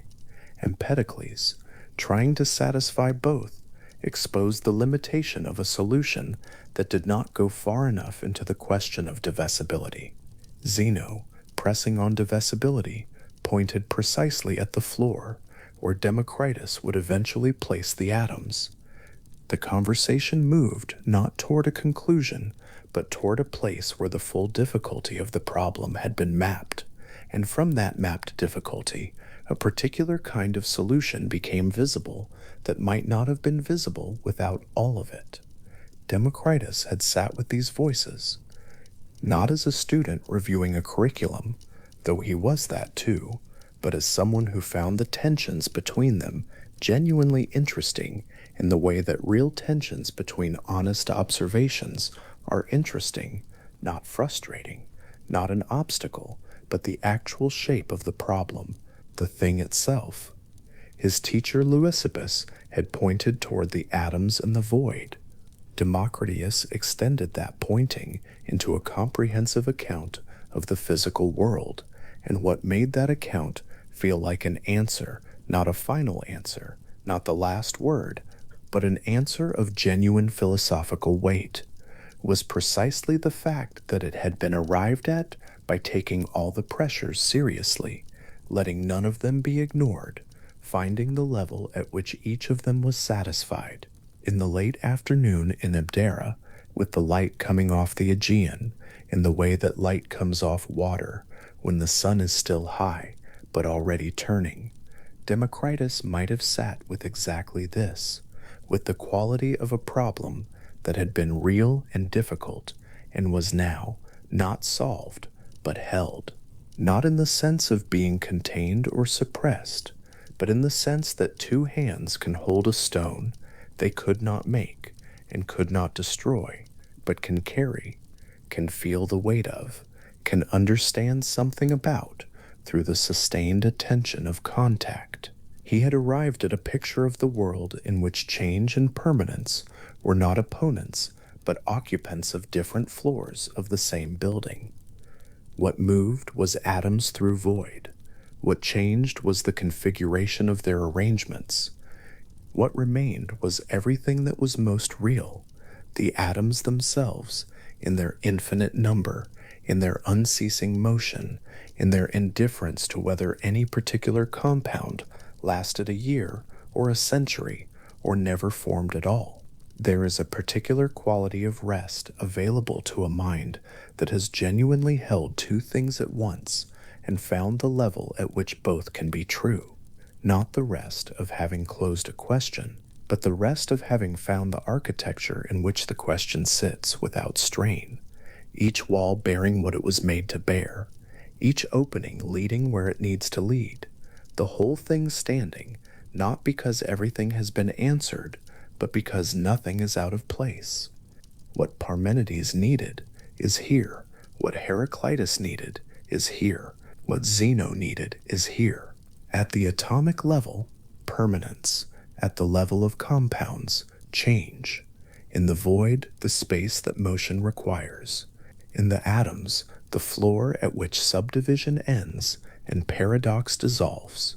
Democritus held these things. In the long light of the Aegean afternoon, the problem not behind him, and not resolved but carried, familiar by now, with a weight that had become the weight of understanding rather than the weight of difficulty. The atoms moved. The compounds formed and dispersed. The void held everything without being anything. And in that picture, for a man who had thought carefully and long enough, something quieted. Not the world, which continued in its ceaseless atomic rearrangement. Not the arguments, which would go on being pressed and answered and refined for as long as there were people careful enough to press them. What quieted was the specific urgency of the question, the pressure that a genuine difficulty exerts before one has found the level at which it resolves. That pressure had been real, and now it was not gone but settled, the way two things can be simultaneously true when each is understood to be true at its own level, without contradiction, without the need to choose. Democritus was writing something down. The hour was late or early, the kind of hour that belongs to neither category, when the streets of Abdera had gone quiet and the lamp on the table held its flame without flickering. His hand moved across the surface in front of him, setting down a sentence about honey. Two people had tasted the same jar of it. One had found it sweet. One, whose blood ran hot with fever, had found it bitter. Both reports were accurate. Both were incomplete, and somewhere in the gap between them was a question he had been circling for years, not with urgency, but with the patient attention of a man who knew the question was not going anywhere, and neither was he. The sentence he wrote was short. He had always preferred short sentences for practical matters. The honey is bitter to those with fever, and sweet to those who are well. 7 words, or close to it, depending on how you counted the Greek. Beside it, after a pause, he wrote another, and yet the honey is neither, in itself. He put down his instrument and looked at the flame. What the flame was, he knew in the way he knew most things, in terms of the small, unseeable units that composed it, quick and smooth and spherical, moving faster than the atoms of wood or stone, which was why fire rose rather than settled, why it spread rather than held its shape. He had spent considerable time working out what different kinds of atoms were like, tracing backward from the properties of things to the properties of what things were made from. Fire was quick and penetrating because its atoms were of a particular geometry. Water was fluid because its atoms were round and slid past one another without catching. Iron was rigid because its atoms were irregular, hooked into one another, resistant to any force that tried to pull them apart. The world could be read if you knew the alphabet, but the flame's warmth, the specific quality of it reaching his hand from across the table, was not in the flame. That was the problem. Or not a problem, exactly, a recognition. The warmth was in the meeting between the flame's streaming atomic films and the particular configuration of atoms that made up his hand and its capacity to sense. Two things coming together and producing a third thing that belonged to neither. The honey was the same. The color of the sky at a particular hour of the afternoon was the same. All the richness of sensory experience, every sweetness, every warmth, every blue, every rough surface under a fingertip was a property of encounters, not of things. He was not distressed by this. He had not been distressed by it for a long time. The idea arrives quietly when it first comes, and then it does not leave. Something observed, two people tasting the same jar and finding different things, and the mind that notices does not need doctrine or argument to feel the weight of it immediately. What is the honey if sweetness lives only in one person's encounter with it and bitterness in another's? What is the warmth of a stone held in the hand if the stone held in no hand is neither warm nor cold?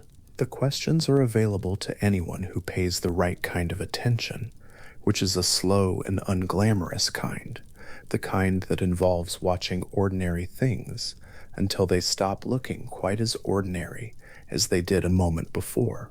Democritus had been paying this kind of attention since he was young.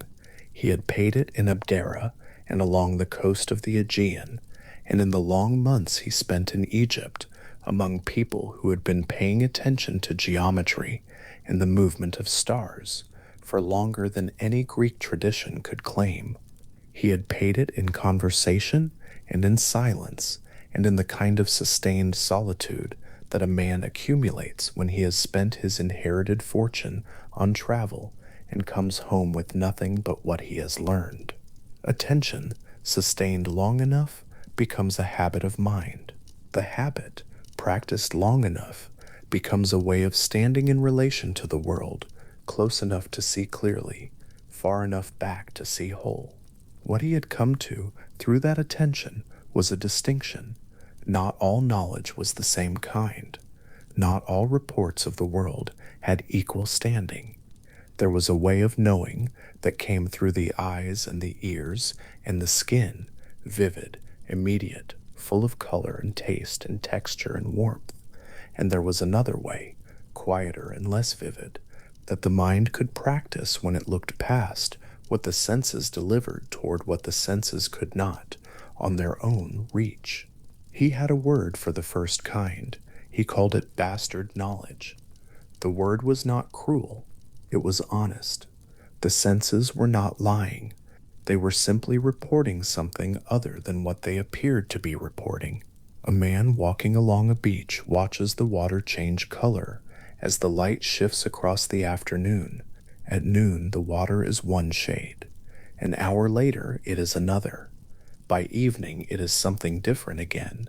The water has not changed in any of the ways that matter at the atomic level. The same configurations of smooth, round atoms sliding past one another in the same patterns. What has changed is the angle of the light, which is to say, the particular atomic streams coming from the sun and the particular way they are interacting with the atoms of the water's surface and the atoms of the man's eyes and the structures behind his eyes that translate the interaction into the experience of color. The color is real. The man is genuinely seeing it, but he is not seeing a property of the water. What he is seeing is a meeting, a transaction, an event that requires both the water and the eye and everything that connects them across the space between. Democritus had taken this observation further than the beach. He had traced it all the way down to the atomic level and then held it there and looked at what it meant. The conclusion was careful and arrived at without drama. Colors, sounds, tastes, temperatures, textures, all the qualities through which the world makes itself known to any living thing, are not properties that belong to things themselves. They are properties that belong to the encounter between things and the particular kind of sensing apparatus that receives them. Change the apparatus and the qualities change. Change the conditions and the qualities change. What remains constant beneath all this variation is the one thing the senses cannot directly access: the shapes, sizes, arrangements, and motions of atoms moving through void. He had two words for this division. The first kind of qualities he sometimes called genuine, meaning they belong to the atoms themselves, regardless of any observer: shape, size, solidity, arrangement, motion, or rest. These properties did not vary with the perceiver. An atom was the shape it was, whether anything was there to perceive it or not. The second kind of qualities, color, warmth, sweetness, bitterness, the sound of a voice, the smell of cedar, existed only in perception. Remove the perceiver, and they had no home. Remove the fever, and the honey was sweet again. Pull the hand away from the warm stone, and the warmth collapsed back into nothing, or rather back into the interaction that had briefly generated it, which was now not happening. Later, much later, so many centuries that the distance is difficult to hold in mind, a philosopher in England would arrive at almost exactly the same distinction.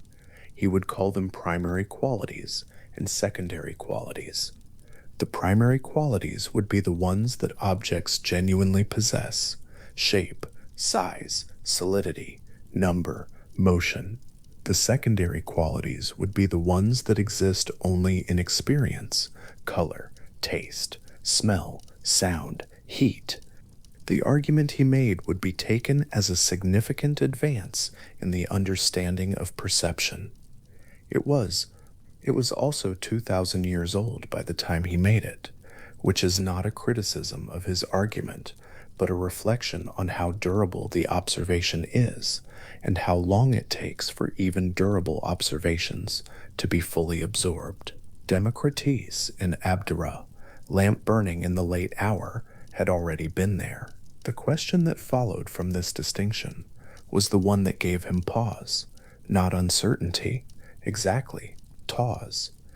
If the senses deliver only the secondary qualities, the warmth, the color, the sweetness, and the primary qualities that atoms genuinely possess are never directly available to sensory experience, then what kind of knowing reaches the atomic level at all? The intellect, he thought. The mind's capacity to reason past what the eyes show to what the geometry beneath requires.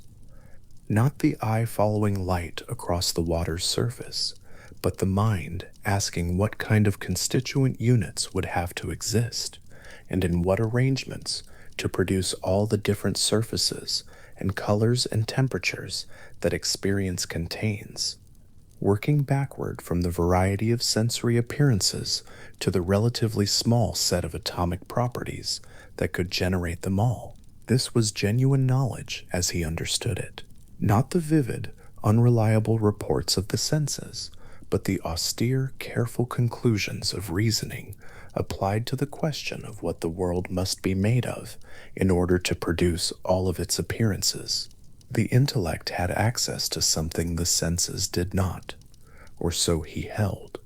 He had worked out in considerable detail how the senses actually functioned, by which he meant how they functioned at the atomic level, which was the only level at which anything actually happened. Every object in his account was continuously shedding thin films of atoms from its surface. These films, he called them images, though the Greek word carried a slightly different weight. Something closer to likenesses streamed off in all directions, most of them never meeting any sensing organ, drifting on through void, until they encountered something or dissipated into the larger motions of the universe. Some of them reached eyes. The ones that reached eyes entered through the pupil and made contact with the atoms of the eye itself, and from that contact came vision. Hearing worked similarly, through waves of atomic motion in the air between the source and the ear. Touch was the most direct, atoms of the skin making contact with atoms of whatever was being touched. The relative smoothness or roughness, sharpness or softness, depending on the geometries involved. What this meant, worked out fully, was that perception was a physical event. The mind receiving a vision of a tree was not a mind mysteriously in contact with the tree. It was a physical structure made of atoms receiving atomic films shed by a different physical structure made of atoms, and what was called sight was what that physical contact felt like from the inside. There was no gap between the physical and the mental in this account. The mental was physical, thought was atoms in motion, memory was atomic patterns retained in certain configurations. Everything the mind did, every sensation and image and idea and argument was a kind of atomic choreography happening inside the particular arrangements that made up a living, thinking body. And this was where the pause deepened, not into crisis, into something more like a very careful, very honest recognition of a difficulty that the theory itself created and that the theory could not quite resolve. If the intellect is also made of atoms, If thought is physical, if every mental act is an atomic event, then the intellect that claims to see past the senses to the genuine primary qualities is itself a configuration of atoms, whose reports are, in principle, subject to the same kind of variation that afflicts the senses. The senses report secondary qualities that vary with the observer. If the mind is also a physical instrument, what guarantees that its reports of primary qualities are stable, uniform, accurate across different thinkers in different conditions with different atomic configurations making up their minds? The senses said, "The honey is sweet." The mind said, "The honey is made of atoms with such and such shapes." Both were physical processes. Both were the outputs of particular atomic configurations interacting with the world. On what grounds did the second claim higher standing than the first? He had sat with this question for a long time. He had not found a fully satisfying answer. What he had found was something more honest, and in its honesty more interesting. He had written a fragment in which he imagined the senses speaking. Not literally, he was not that kind of thinker. But in the way a philosopher sometimes gives voice to a position in order to see what it would say if allowed to speak directly, he had let the senses reply to the intellect's dismissal of them. The intellect had been arguing, as it often did, that sensory knowledge was unreliable, that colors and tastes and temperatures were not the genuine properties of things, that the mind must look past all this vivid but untrustworthy material to reach the atoms underneath. And the senses, in the fragment, replied to this argument with a precision that the argument deserved. "Wretched mind," they said, "you take your evidence from us, and then you try to overthrow us. Whatever victory you think you have won, it has been won with weapons we supplied." He had written this down, he had not erased it. The senses had a point. The intellect's case for atoms was built on evidence, the diversity of sensory appearances, the variations in perception, the behavior of different substances under different conditions, and all of that evidence arrived through the very instruments the intellect was trying to discredit. The argument for a reality beyond sensory experience was an argument derived from sensory experience. There was a circularity in this that could not be dissolved by more clever reasoning.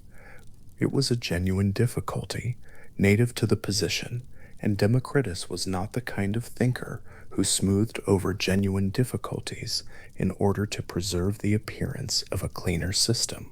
This is one of the things that makes his surviving fragments worth sitting with across all the centuries between his lamp and this one.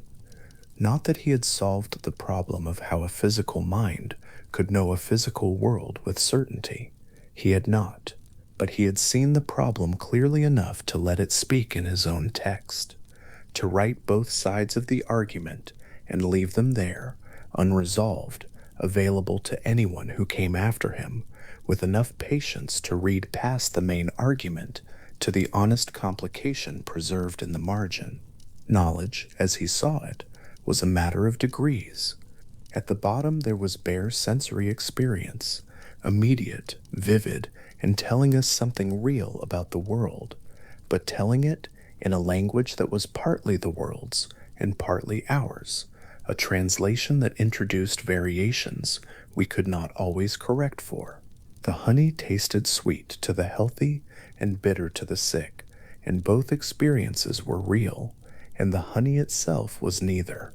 A level up from bare sensation, there was the work of the intellect, sorting through sensory reports, looking for regularities, reasoning about what could explain the variety, working backward toward the properties that would have to belong to things, regardless of who was observing them. This was better, more reliable, less subject to the distortions of individual physiology and condition, but it was still work done by a physical instrument, still a process happening in a body made of atoms, and the doubt the senses raised about it was not a doubt that could be simply waved away.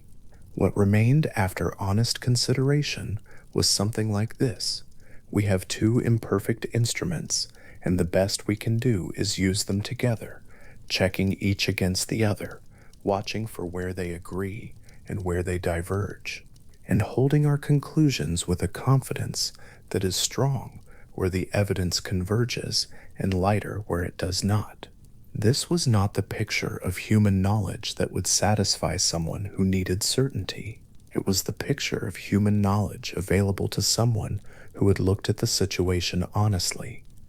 Democritus did not seem to need certainty, or rather, he had found, over a long life of thinking, that the absence of certainty was not the same as the absence of knowledge, and that the honest acknowledgement of limitation was itself a kind of achievement, a philosophical maturity earned only by those who had followed an argument all the way to its edge and then described what they saw there, rather than stepping back and pretending the edge was not there. There is a specific quality of attention that this kind of honesty requires. It is not the attention of someone hoping to confirm what they already believe. It is not the attention of someone building a case. It is the attention of someone genuinely curious about what is the case, willing to follow the evidence in whatever direction it leads, even when it leads back to complicate the very framework the evidence was assembled to support. Democritus had built with considerable care a theory of how the world was constituted at its most fundamental level. He had worked out how that constitution gave rise to the variety of sensory appearances, and then he had turned the theory on itself and asked whether the instrument doing the turning, the reasoning mind, was itself subject to the theory's implications. The answer, honestly given, was yes, and the implications of that yes were ones he could not fully resolve, and he wrote them down anyway. The honey sitting in its jar on a table somewhere in Abdera was still made of atoms with particular shapes. That the atoms had shapes, that the shapes were real, that they persisted regardless of whether anyone's fever altered the taste they produced. This much he held with confidence. The shapes were not produced by the encounter between the honey and the tongue. They were antecedent to any encounter, prior to any perception, there whether anyone tasted or not. This was the core of the primary quality claim, and it did not depend on the certainty of any particular perceptual act. It depended on reasoning about what had to be the case for the diversity of perceptual acts to be possible in the first place, but whether his atomic reasoning grasped these shapes accurately, whether the intellect's picture of atoms as indestructible geometric units moving through void corresponded to the actual microstructure of things. This was a question without a view from outside, the question from which to answer it. There was no position available to any human thinker that was not itself a position inside the physical world, inside a body made of the very atoms the theory described. Every claim about the ultimate nature of things was a claim made by a physical process about the physical processes that contained it.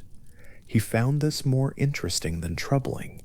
There is a kind of thinking that becomes possible only after the urgency drains out of a question, after the need to have the question settled definitively has been replaced by something quieter, genuine curiosity about the shape of the difficulty rather than the shape of its solution.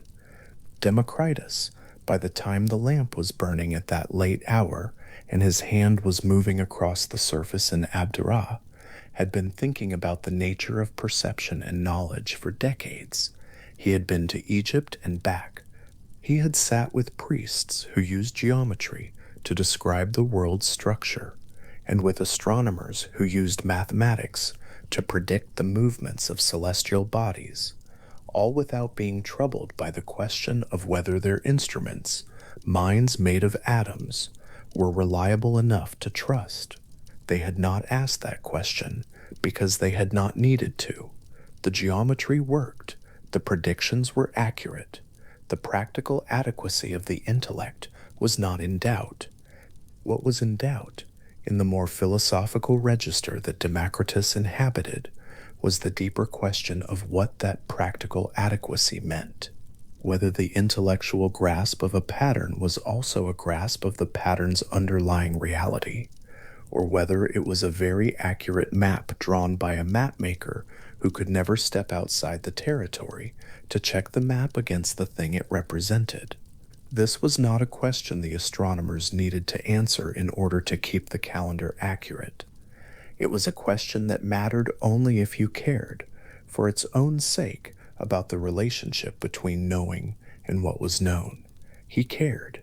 He had always cared. Not with anxiety, but with the steady attentiveness of a person who finds questions genuinely interesting and has learned, through long practice, to find them interesting without needing them resolved. The flame on the table moved very slightly, as flames do, without cause that he could see.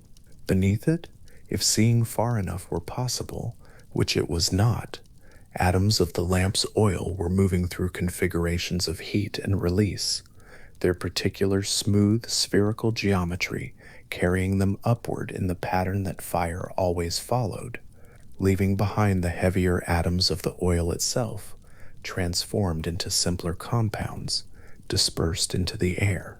The flame was not one thing, it was a pattern, sustained by continuous process, its apparent stability, the product of constant motion in the atoms beneath. His hand, resting on the table beside the lamp, was the same kind of thing, apparent stability, constant motion at the level where motion actually happened. The solidity of the table was a property of how tightly the table's atoms were locked together, their irregular geometries catching and holding against any force that tried to pull them apart.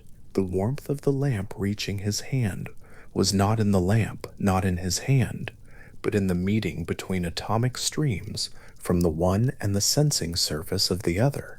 He knew all of this. He had worked it out carefully, over years, and it sat in his mind with the particular weight of conclusions reached through genuine effort, and not subsequently disturbed. What he did not know, and had the honesty to admit not knowing, was whether his knowing of it corresponded to the way it actually was, or whether it was the best account a physical mind could give of a physical reality. It was too thoroughly inside to see whole. The distinction between these two possibilities was one that could not be resolved from within the inquiry. It was the kind of limit that an honest inquiry eventually reaches, and at which it pauses, not in defeat, but in the recognition that there is a place where the argument stands, at an edge, and describes the edge as accurately as it can, and does not pretend there is ground beyond it. What he had written down, the honey and the fever, the senses speaking back to the intellect, the careful division between what atoms genuinely possessed and what the encounter between atoms and sensing organs produced, was the most honest account available to him. It was not a system that had resolved every difficulty. It was a system that had traced itself carefully enough to find where its own difficulties were located, and had chosen to record those locations rather than paper over them. There is something in this worth holding. A thinker who builds a system and then finds, inside the system, a difficulty the system cannot resolve, has two choices. One is to minimize the difficulty, to note it briefly and move past it, to let the system's many successes crowd out the one place where it comes up short. The other is to write the difficulty into the text with the same care used for the confident conclusions, to let the senses speak their piece, to let the circular argument be visible, to preserve the edge rather than softening it. Democritus had chosen the second way. The fragment of the senses speaking to the intellect was still in his text, centuries later, copied by people who read it as a curiosity, as a philosopher catching himself in a contradiction. It was that. It was also something else. It was the mark of a mind that trusted the philosophical enterprise enough to be honest about what the philosophical enterprise could and could not deliver. A tidier system, with the contradictions smoothed away, would have been easier to teach and easier to follow. It would also have been less true to the actual texture of the problem, which was genuinely difficult, genuinely circular, and genuinely not resolved by the theory that uncovered it. He sat for a while longer without writing. The flame held. Outside, the coastal dark was deep and quiet, the kind of quiet that accumulates in the hours after the last conversations have ended and before any new ones begin. Abdera was a city that the southern Greeks sometimes thought of as provincial, peripheral, not quite at the center of things. Democritus had been to the center of things, to Athens, it was said, and found it interesting enough, and returned home. There was no particular center, he had concluded, in a universe that extended in all directions without edge. Every point was equally peripheral. Every point was equally central. The city you returned to was the city you returned to, and Abdera was his, and the lamp was burning, and the question about perception and genuine knowledge and the limits of what a physical mind could reach was still open, and this was exactly as it should be. Two people had tasted the same honey. One found it sweet, one found it bitter. Both were right about their experience. Neither was right about the honey. The honey was made of atoms with particular shapes that interacted differently with different configurations of sensing organs in different conditions. And the sweetness and the bitterness were both real events, real atomic encounters producing real sensory reports, and neither event told the full story of what the honey was. The full story included both reports and the atomic geometry beneath both reports, and the question of whether the atomic geometry beneath was itself fully grasped by the account describing it. He had set all of this down as clearly as he could. The distinctions were there. The difficulty was there, preserved beside the distinctions that created it.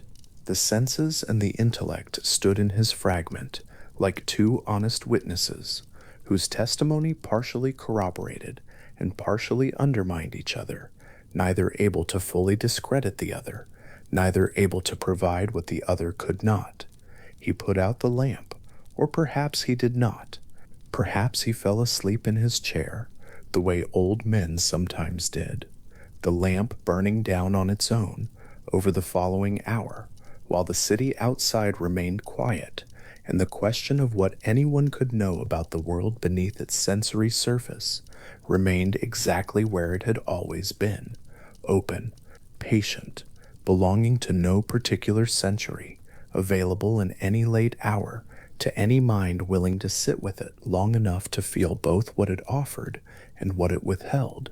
There is a specific kind of rest available at the edge of a genuine difficulty, not the rest of having solved it, not the rest of having set it aside, the rest of having followed it carefully all the way to where it stops yielding and then sitting there without agitation in the company of a question that has been sitting patiently for a very long time and is not going anywhere and does not require anything of anyone in the hours before dawn, when the lamp has burned low and the city is dark and the mind that asks the question is quiet now, resting in the place the question made, what Democritus had written that evening, the honey, the fever, the senses speaking back, the careful and unresolved acknowledgement of what a physical mind could and could not know about the physical world, remained in his text when everything else about the evening was gone. The lamp, the table, the house in Abdera, the particular configuration of atoms that had been Democritus thinking and writing at that late hour, all of it dispersed, eventually, into the larger motions of things. What persisted was what had been set down, not because it was certain.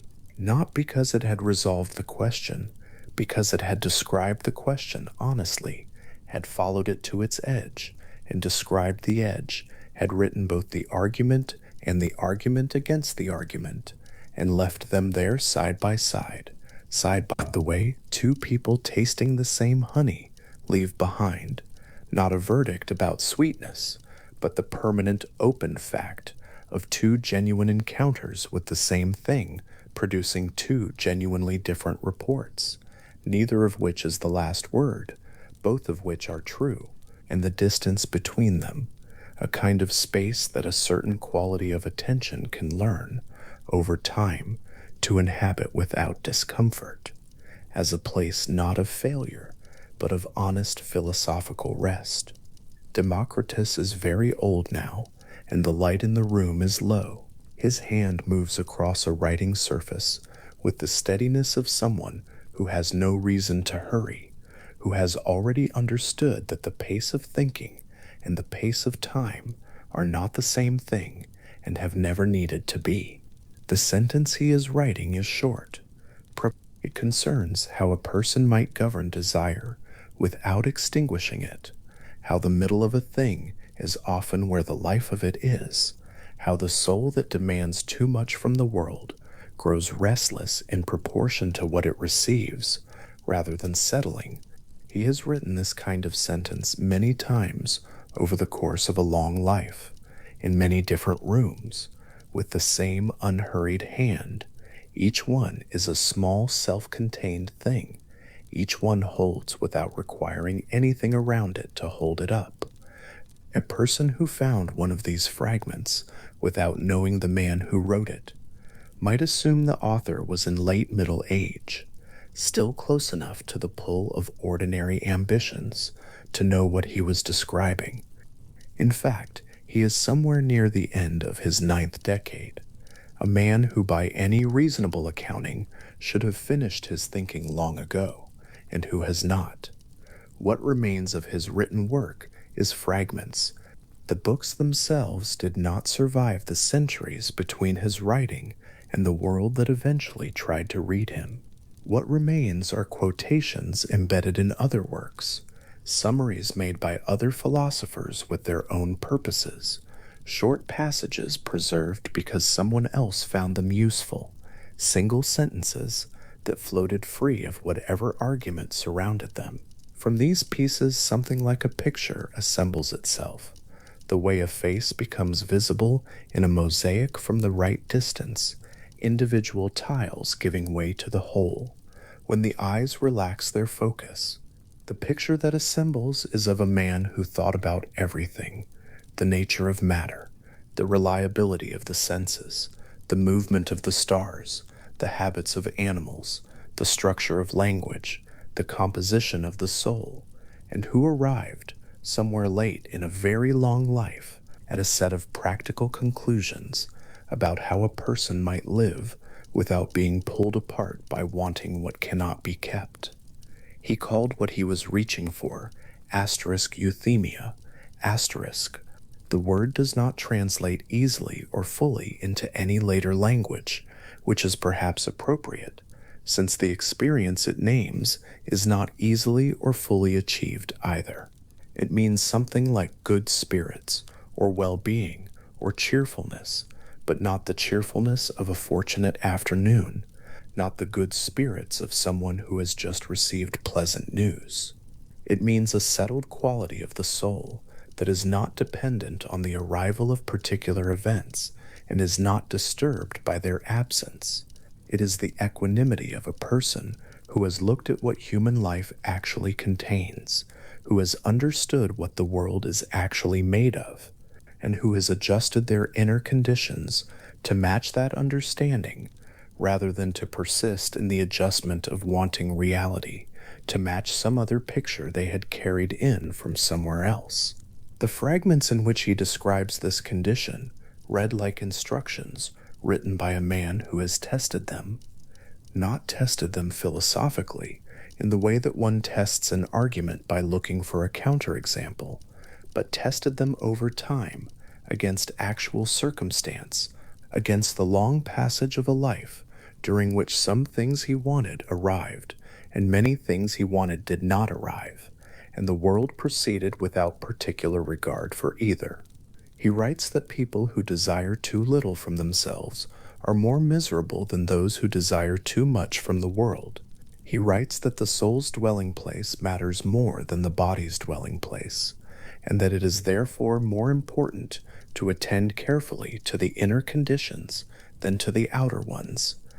He writes that moderation in pleasure is what allows pleasure to go on being pleasurable, since the pleasures pursued without limit are the first to become exhausted and the last to be satisfied. Each of these sentences is compressed enough to carry in a single breath. Each of them opens, on inspection, into more than the words contain. What he is describing, taken all together, is a specific orientation toward the materials of a human life, toward desire and appetite and reputation and grief and the ordinary turbulences of living among other people who are themselves in various states of wanting things they do not have. The orientation he is describing is not indifference.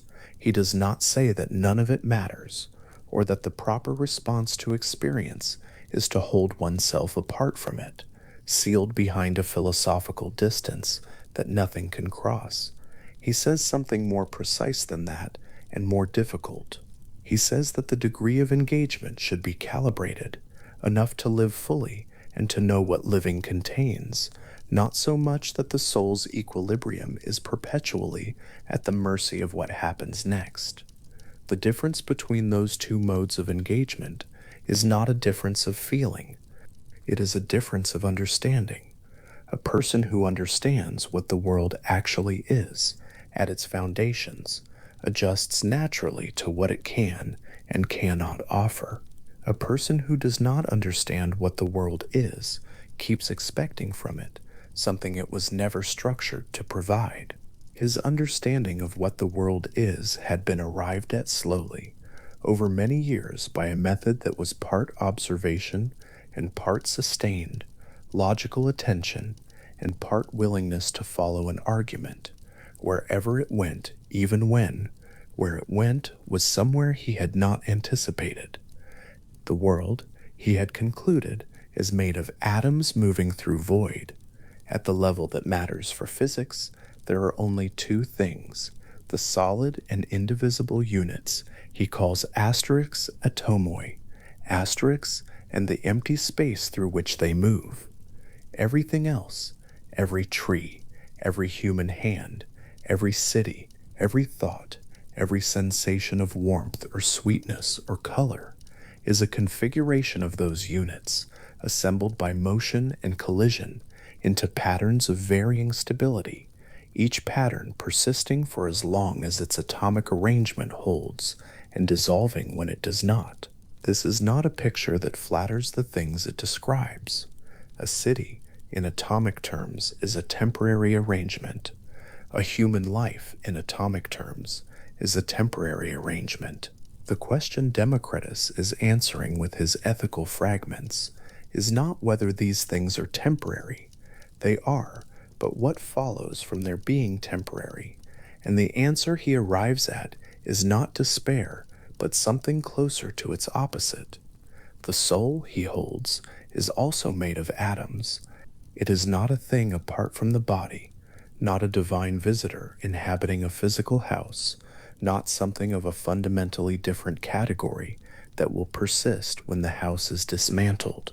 The atoms that compose the soul are fine and smooth and spherical, the most mobile of all atomic types, distributed throughout the body in the way that fire is distributed through the things it moves within, and when the body's arrangement dissolves at death, the soul's atoms disperse with it, returning to the general motion of things, becoming part of the patterns that follow. This is the atomic account of what a person is, and it is also the atomic account of what death is. Death is not an event that happens to a soul. It is the dispersal of an arrangement. There is nothing in it that can be suffered, because suffering requires a configuration of atoms capable of registering experience, and the dispersal is precisely the end of that configuration. What had been a self becomes something else, not nothing, because the atoms remain, but no longer the particular arrangement of atoms that constituted this life, this mind, this hand moving across this surface in a low-lit room in Abdera. Democritus did not find this picture of death melancholy. The fragments suggest he found it, if anything, releasing. Fear of death is one of the great sources of human misery, not because death itself causes suffering. It does not, he reasoned, since the sufferer is precisely what has ceased, but because the anticipation of death distorts the living of a life. A person who fears death tends to pursue the things that seem to push it further away: wealth, power, reputation, the accumulation of what might survive them, and in pursuing these things, they spend the time they actually have, performing a transaction that cannot be completed, trading the present for a future that will not be there to collect. The atomic account of death cuts through this. Once it is genuinely understood, not merely acknowledged but held steadily in the mind, and felt in its implications, the fear begins to change its character.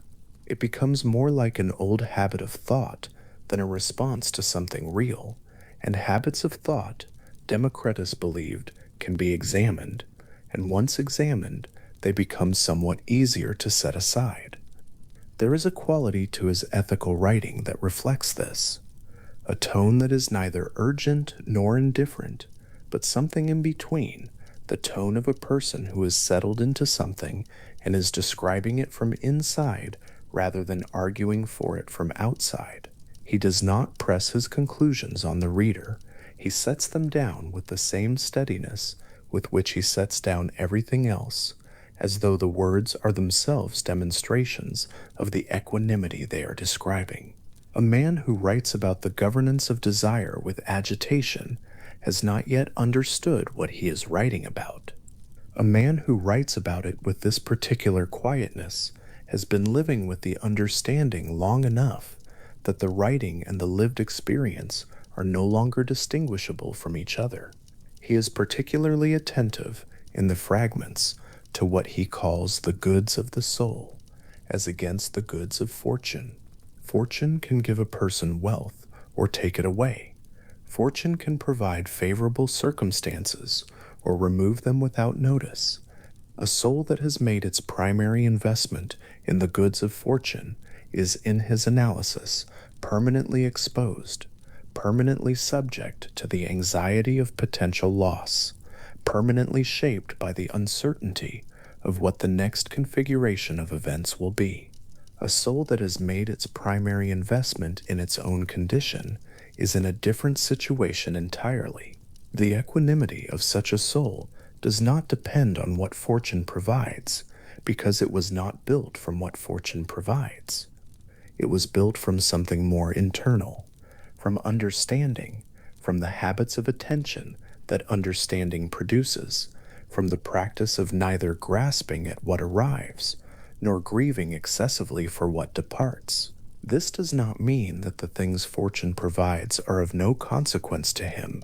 He is not writing from inside a sealed contentment that nothing can touch. He is writing from inside a life that has been long enough and varied enough to have been touched by many things, and what he is describing is not immunity to experience, but a particular relationship to it, the relationship of a person who notices what arrives and what departs without placing the whole weight of their well-being on either. Noticing without that weight produces a kind of lightness, not the lightness of someone who is not paying attention, but the lightness of someone who is paying full attention and has found that full attention and clinging are not the same thing. The fragments about friendship carry this quality. He values friendship with a consistency that suggests he is not simply describing a philosophical position, but something he has known directly and found important. He writes that the friendship of one wise person is worth more than the friendship of many foolish ones. He writes that it is the mark of an empty soul to distrust everyone, and the mark of an insufficiently attentive one to trust everyone indiscriminately. He writes that the pleasure of shared thought is among the pleasures that do not exhaust themselves with repetition, that the conversation of a mind genuinely engaged with another mind is one of the things a life can contain that does not diminish the more it is known. These sentences do not feel like the conclusions of a person who has retreated from the world into philosophy as a kind of shelter. They feel like the conclusions of a person who has remained in the world, in contact with the things it actually contains, and has found, after much careful looking, where the genuine goods are. The soul he describes is mortal and material. It is woven from the finest atoms the body contains. It thinks with those atoms, perceives with those atoms, feels with those atoms, and when those atoms disperse, it ceases to be the thing it was. This would seem, at first encounter, to make the soul small, a temporary arrangement among temporary arrangements, no more durable than the body it inhabits, no more exempt from the general condition of all compound things, which is the condition of impermanence. But Democritus does not seem to have experienced it this way, and the reason he did not is perhaps the central insight of everything he wrote in these final fragments. The soul's being made of atoms does not make it less real. It does not make its experiences less genuine, its pleasures less worth having, its understanding less valuable, its relationships less sustaining. It makes all of these things continuous with the rest of what is, not separated from the physical world by being of a different kind, but part of the same world, composed of the same original matter, participating in the same motion that has been happening for as long as there has been anything happening at all. A person who understands this sees themselves differently, not smaller, exactly, not larger either, but differently placed, inside the world rather than looking at it from some protected remove, participating in the same processes that make a coastline or a cloud or a season, part of the motion rather than the observer of it. The soul that understands its own composition, in his view, is the soul best equipped to live well within it. It is not troubled by the boundaries between itself and the rest of what exists, because it understands that those boundaries are real at the level of particular configurations and temporary at the level of the matter that constitutes them. The atoms in a living body were somewhere else before they were here. They will be somewhere else again. The particular arrangement that constitutes a life is genuinely particular, genuinely its own thing, genuinely worth attending to, and it is also one of an infinite number of such arrangements that have been and will be, each one real, each one temporary, each one made from the same original and inexhaustible supply. He credits disciplined habits of mind with his longevity, and one believes him, not because the claim is verifiable, but because the habits he describes are themselves what a long life of genuine philosophical attention would produce. The habit of noticing what matters and what does not, the habit of returning the mind after disturbance to its settled place, the habit of holding the large picture in view, the picture of infinite worlds, of atoms moving through endless void, of arrangements forming and dissolving across immeasurable time, while attending with full presence to the small and particular thing immediately at hand. These habits do not distance a person from life. They locate a person within it more precisely and with more steadiness than the alternative, which is to live at the mercy of whatever the immediate configuration of events suggests about what is important. The equanimity he describes is not achieved once and then simply held. It is practiced. It is returned to after interruption, rebuilt after disturbance, freshly understood after being partially forgotten in the press of ordinary life. This is what the fragments are. In a sense, not a system to be grasped and then set down, but a set of reminders, each one complete in itself, each one sufficient to reorient the mind that has drifted. A short sentence about moderation.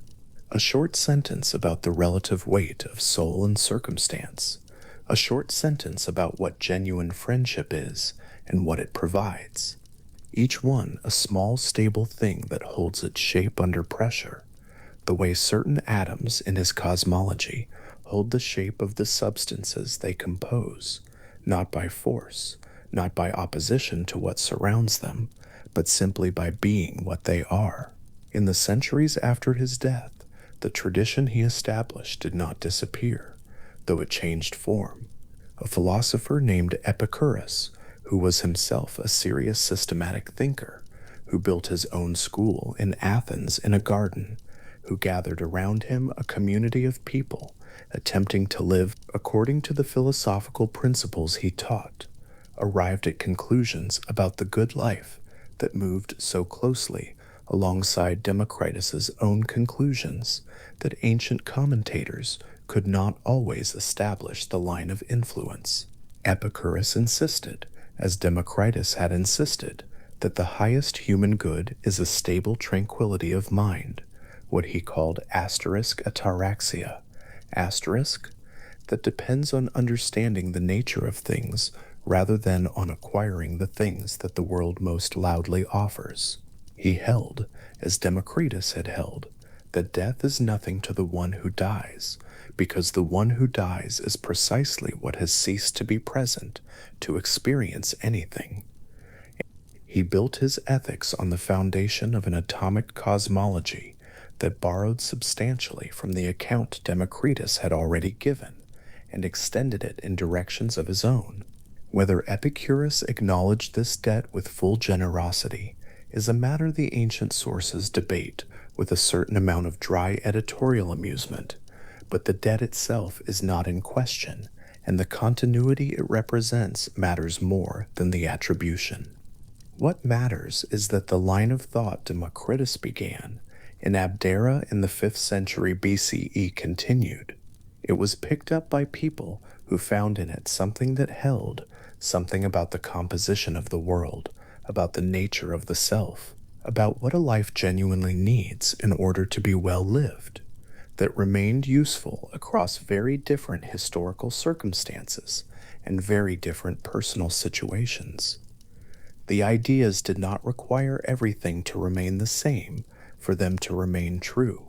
They concerned the level at which things do not change, the level of atoms, of void, of the permanent motion underlying every temporary arrangement.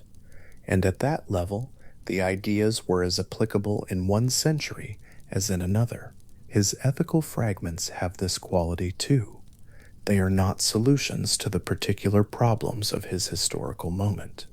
They are observations about the structure of desire, about the relationship between understanding and equanimity, about the specific way that inner conditions shape the experience of outer ones, that do not depend on the particular configuration of events surrounding them for their validity.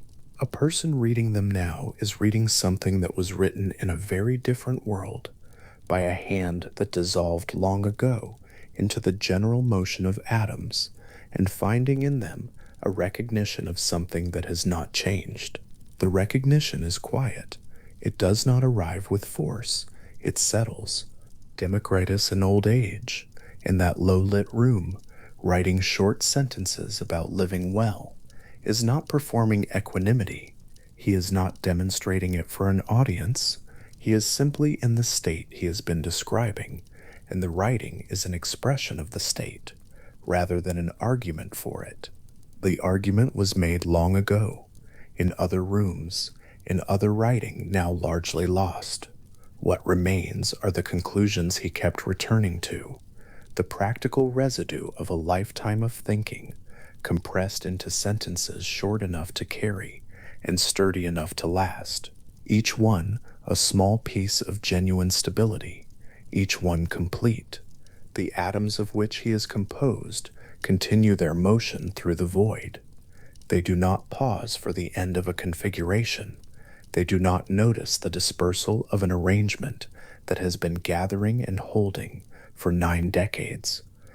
They simply continue as they have always continued, as they were continuing before this particular gathering of them into a philosopher sitting in Abdera with a pen in his hand, as they will continue in whatever configurations follow this one, in combinations that will take shapes neither he nor anyone else has anticipated, in patterns that will persist for as long as their atomic arrangements hold and dissolve when they do not.